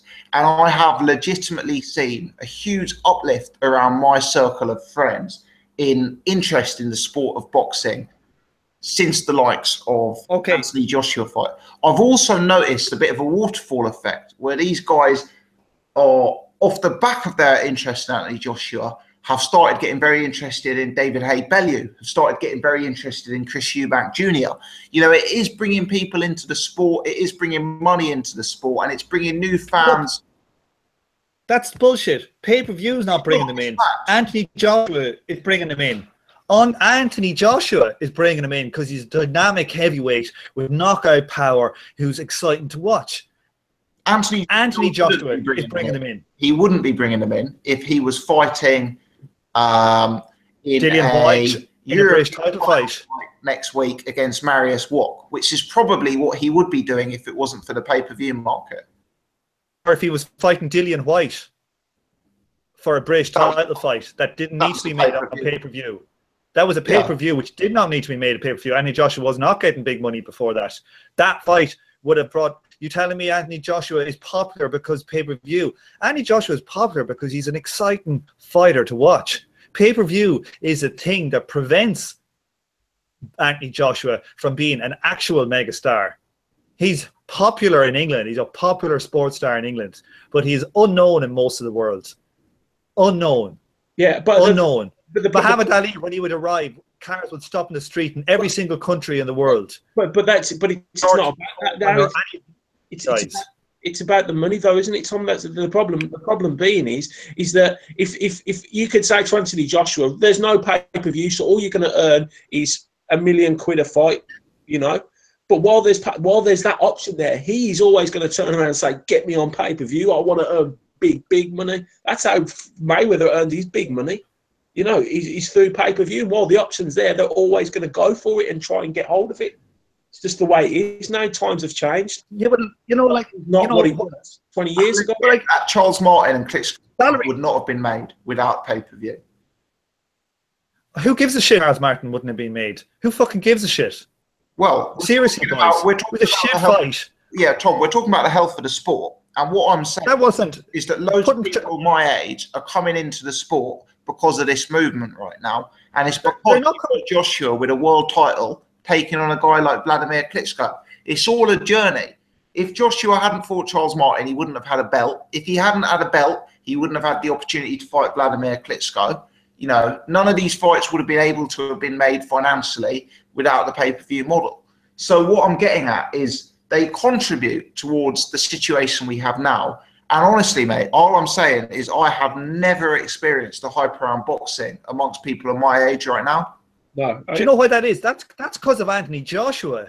That's not because of pay-per-view. If Anthony Joshua was fighting those fights on terrestrial television, like Vladimir Klitschko is in Germany, Anthony Joshua would be 5 times the size of the fighter he is. And if he was fighting in America, he'd be 20 times the size of the fighter. How could he be fighting those on terrestrial television? Which TV broadcast? How does Vladimir...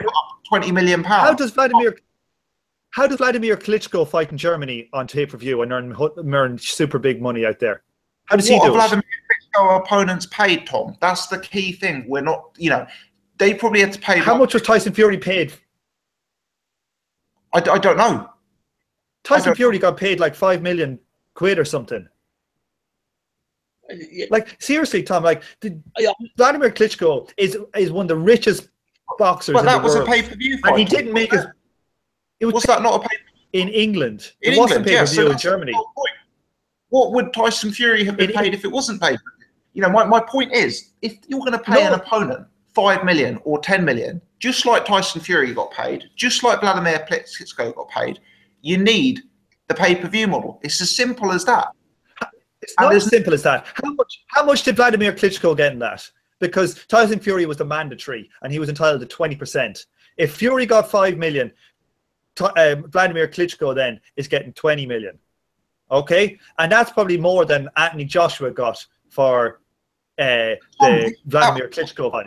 It's not a good example because that was a pay-per-view fight. You are literally giving an example that ties in with my point that sort of money is available for pay-per-view fights.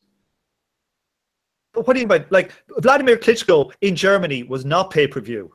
Vladimir Klitschko against Fury in England was pay-per-view. That's why Fury got his money. Exactly. Vladimir Klitschko was getting 80%, so he was getting 20 million on terrestrial in Germany. Now, why can't AJ get 20 million on terrestrial in the UK?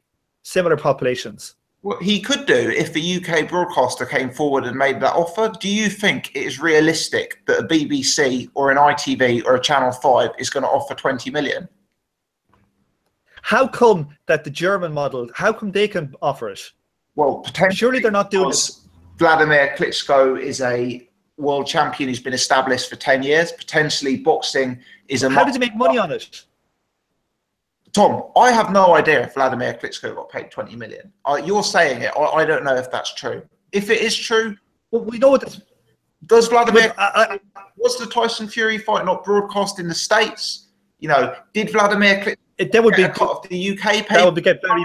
I don't know the answers to these questions. Do you know what? I think you're both right in a certain sense because, unfortunately, pay-per-view is there and it's here. So to get the fighters over, they know it's going to go on pay-per-view, so they can ask for a certain amount of money, and you will need that certain amount of money to bring them over because pay-per-view is there and it's an option available. If it wasn't an option, then yes, you could get those fighters over for cheaper and you could make that fight. But as Tom says, in Tom's era of not seeing what it was like on big fight Saturday fight night on ITV, that is just a regular everyday thing. It's pay-per-view, it's done, you know, however much we hate. Look, part of let me read out one or two comments from the chat. Bruce Wayne, and I think from memory Bruce lives in Germany, although apologies if I've got that wrong. What you don't get is that RTL is only showing Klitschko fights and no other boxing events. So they are investing all of their money in Klitschko. Mikey has also put the other thing to factor in is Vlad has tons of deals over in Germany, including revenue and extra. But like, so I don't know what they are, like revenue and extra. Like, I don't know if Bruce is over there, but like Arthur Abrahams, what channel does he fight on? He's on terrestrial television all the time. You know, Bramer, they're on terrestrial television all the time. Like, so maybe Bruce will tell us, maybe they're on a different channel, but they're on all the time. Like, but the other thing I would say is that, like, you know, maybe Vladimir gets a cut of advertising, but why can't that model apply in England? Because we've gone. Because you're saying. Because we've got 50 fight nights in England, Tom. Not you know, it's a very, very different setup. That's bullshit. It's not like Vladimir Klitschko over there is competing with a minor show with a crap guy. You got the main guy coming in. It's like saying a Muhammad Ali fight is competing with a world flyweight title. It's not. They're totally different. Like, so how come they've managed to get the model working in Germany? The other thing, Tom, the reason why it's a good thing that people are coming into the sport. But you're saying they're coming in because of pay-per-view, and that's bullshit. They're coming in because AJ is a great fighter to watch. Tom, you know, saying that it's a pay-per-view. Tom, they are coming in because AJ's a great fighter to watch. I agree with you.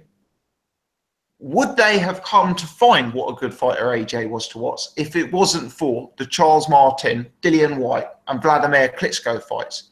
I suspect that they would not. That is my assertion. Right. Yeah, let me just answer that.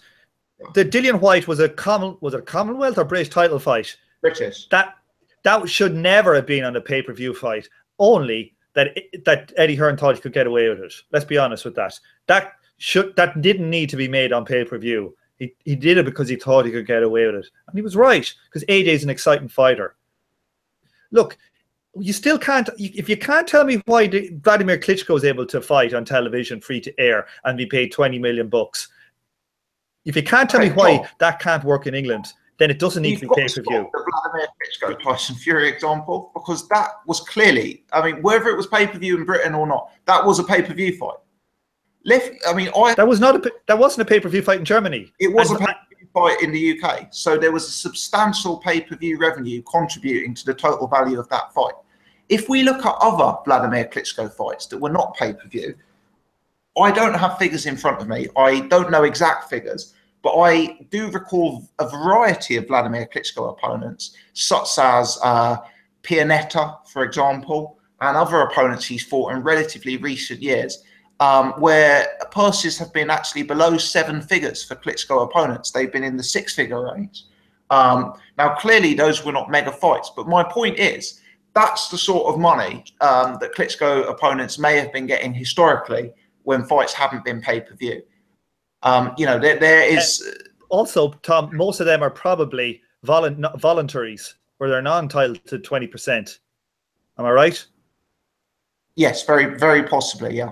Yeah, and just like AJ was trying to do with his fighters by offering them small money as well. So, like, you know, the thing is, like, if Klitschko is able to get 20 million a fight on domestic terrestrial TV in Germany, you know, the British economy is, you know, about 70% of the population. That would mean you should be able to get 70% of the money just using the same type of business logic, which still be a shitload of money. And if AJ was fighting British title fights on ITV, you know, or BBC and getting 10 and 15 million viewers, he'd be a mega fucking star. And there'd be a lot more people listening to our small boxing podcast. And then I wouldn't have to fucking talk such shite every time. Well, Tom, I've Googled Vladimir Klitschko versus Tyson Fury purses. And I'm not going to give the website address out because for all I know, it's not a reliable source. But I've seen several of these as we've been talking. And I'm going to quote, Tyson Fury is set to clear between $6 and $7 million plus a share of TV revenue. Vladimir Klitschko will take home between $12 and $15 million. So between sort of £8 to £12 million, which includes his stake, his share of the pay-per-view revenue. And that's one website. I'm just trying to find another source. I don't think Vladimir Klitschko did get $20 million. I think he got substantially less than that. And I also believe that the fact that he was able to get such a high purse was largely contributed by the fact that the fight was on pay-per-view. Just because it was pay-per-view in Britain, not Germany, doesn't mean that Vladimir Klitschko didn't get a substantial cut of that revenue. Okay, well, we know what the price of that pay-per-view was, don't we? Quid. I believe it was £17. £17. And we know that Sky take a large cut of that first. And then Matchroom take a cut. Well, I believe I don't know about it. I believe there is a slight difference between if it's a Sky presentation or not. But yeah, I believe for an Eddie Hearn pay-per-view, Sky take a very substantial cut. Yeah. And we can, so it's, and we know that there was about, I think there was 4 or 5, was it 500,000 buys for that? I believe Something it was like that. Those numbers, yeah. Yeah. So if they're taking, say, a 50% cut, Sky, which is probably pretty reasonable, you know, you're talking about £17 times 500,000. So you're talking about 8.5 million. And Sky are taking 4 million of that. Sky are taking 4 million of that. I mean, we don't know. Perhaps the boxers get an additional cut of the revenue from advertising if Sky are taking half of that. You know, I don't know, but like, you know, maybe Klitschko wasn't getting 20 million, but you know, he was. What you're saying is getting $15 million. That's a hell of a lot of money. Let's put it this way: would you get Deontay Wilder over in this country without pay-per-view? Would you get him over to Germany without pay-per-view? No. UK. No. Why not? To UK?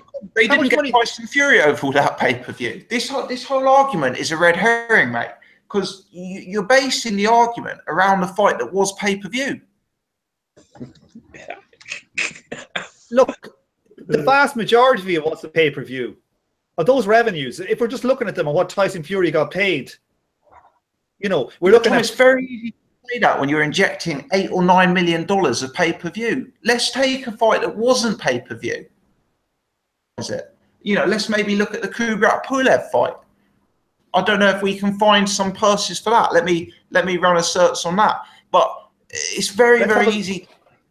It's very easy to say that when you've got such an extreme amount of money coming in from pay-per-view. In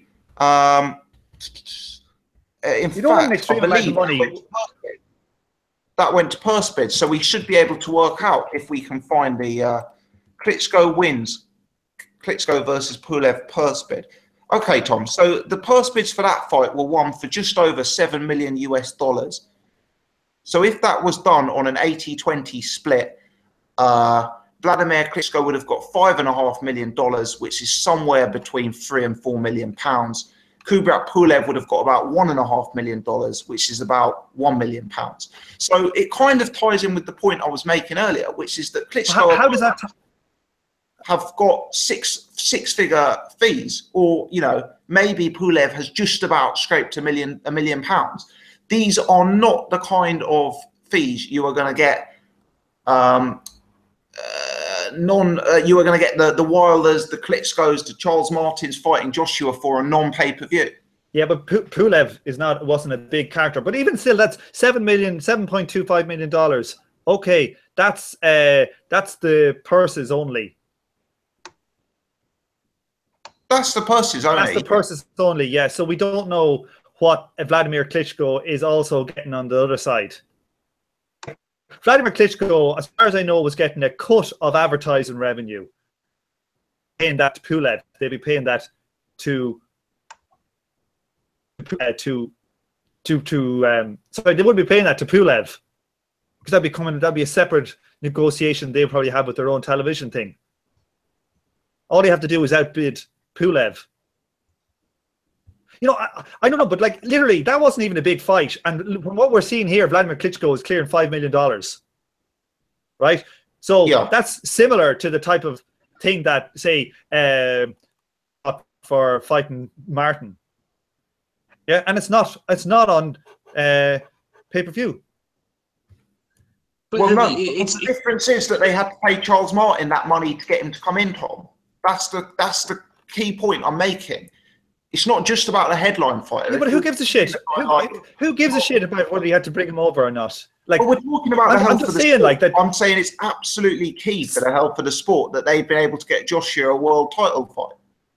It's not key for the health of the sport that they had to pay a really shit guy to come over to give him a title. It is in hindsight when you're talking about the amount of new people who come to the sport. It's absolutely not a key thing. That didn't bring new people to the sport. Anthony Joshua brought new people to the sport. The pay-per-view didn't have the Charles Martin fight had fucking nothing to do with bringing new fans in. It was a shit fight. Everybody said, "Oh, it was a letdown." Anthony Joshua has been branded as the heavyweight champion of the world, has brought new people to him. Fuck all. People thought that was a crap. People thought it was shit. It lasted 2 rounds. It was like a damp wet squib. The ones that brought him in were the ones where he was totally dominant. The hardcore boxing fans thought it was a terrible fight.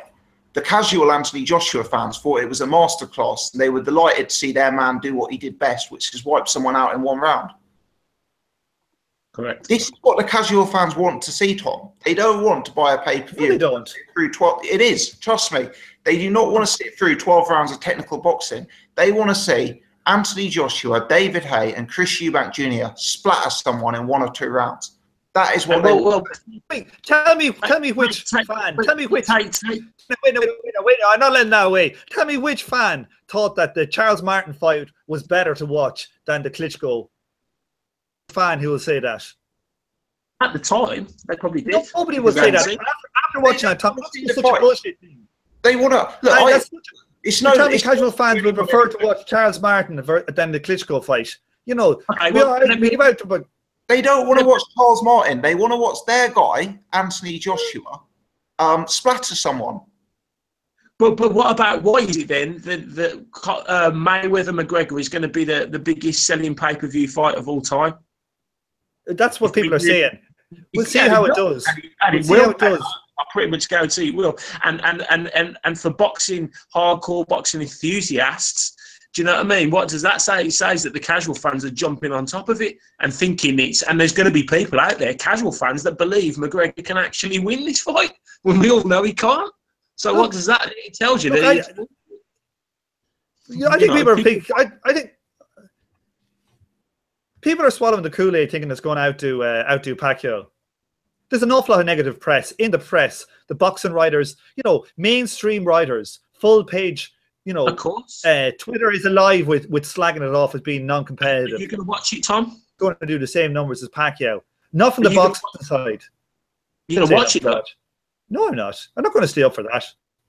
But there's going to be. I know I'll watch it because I want to see it. Because I want to see the fast that it is. But it's going to sell mega numbers, man. They go to papers. No, don't get me wrong, but I just don't think it'll do Pacquiao numbers because the boxing audience is not going to buy it. I think it will do Canelo numbers, though. I think it'll do I think the UFC crowd will buy it like crazy because they're fucking Egypt. I think it'll do mega numbers. I really do, and I'll state that it'll do mega numbers. I don't think it'll. Do you think it'll do mega numbers in England? I think it might do in America, but I don't think, and maybe in Ireland, which means nothing. But I don't think it'll do it in the UK. Are you telling me it's going to do 1 million people staying up at night like for Ricky Hatton? No way. No fucking way people are staying up. It's funny because we never talked about it, but watching that press conference, I didn't really want to hear nothing from Mayweather. I was not really interested. I kind of fast forwarded a little bit and got to what McGregor. I didn't watch any of it. Because I was straight away as soon as that came up on YouTube. I was like, I want to see what's going on, and I went straight to what McGregor was saying. And I'm not even a UFC fan. I know nothing about UFC. I just know McGregor's personality. And when he talks about being the A side, damn right he's the A side because people want to see him. People are bored of Mayweather, and that will bring the casual fans in and the people that don't know anything about boxing and don't know anything about UFC, just purely for his, for the way he is. Well, I tell you, boys, have you seen any of the? I've seen a bit of Conor McGregor's training footage. Have anybody seen his uppercut?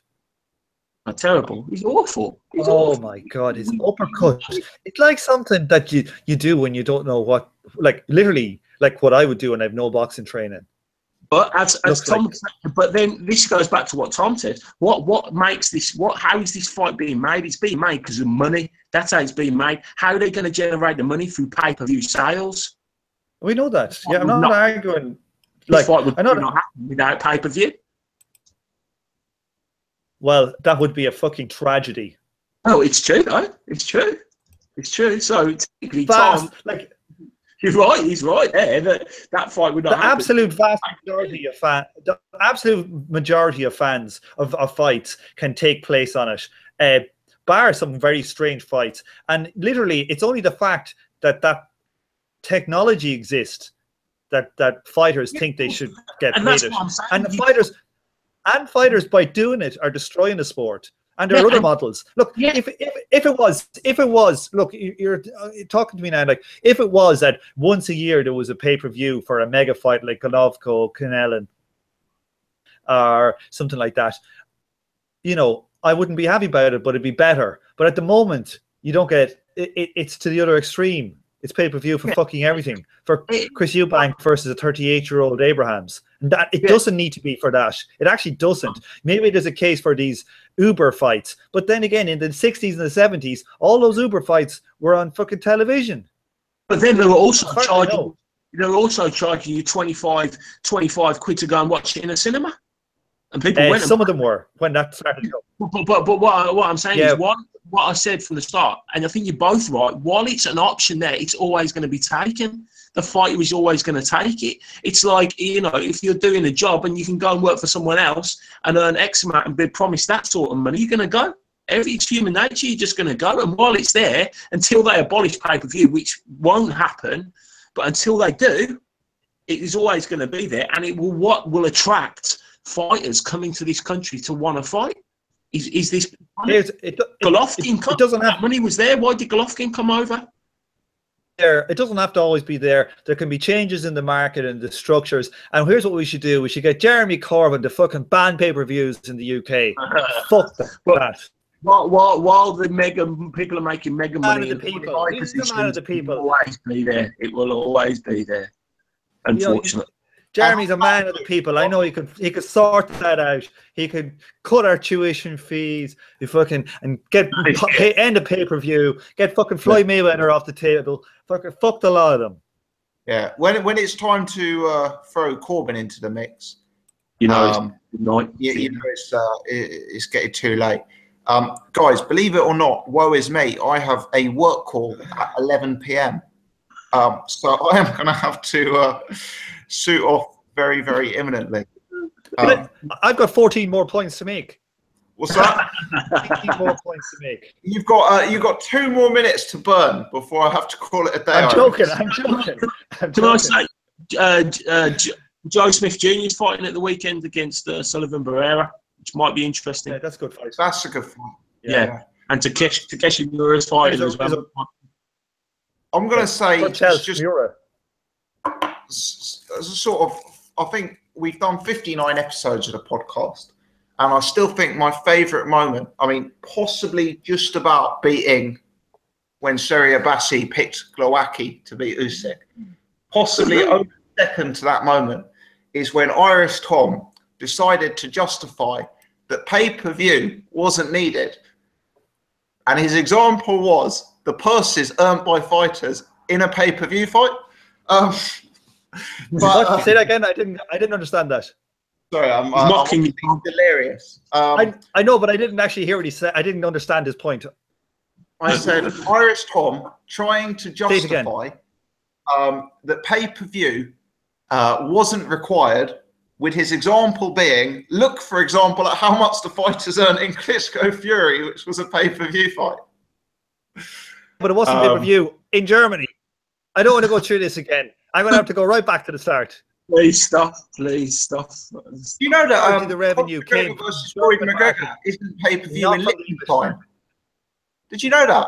The vast majority of the revenue was from the German market and not from the British market, which we did actually figure that out.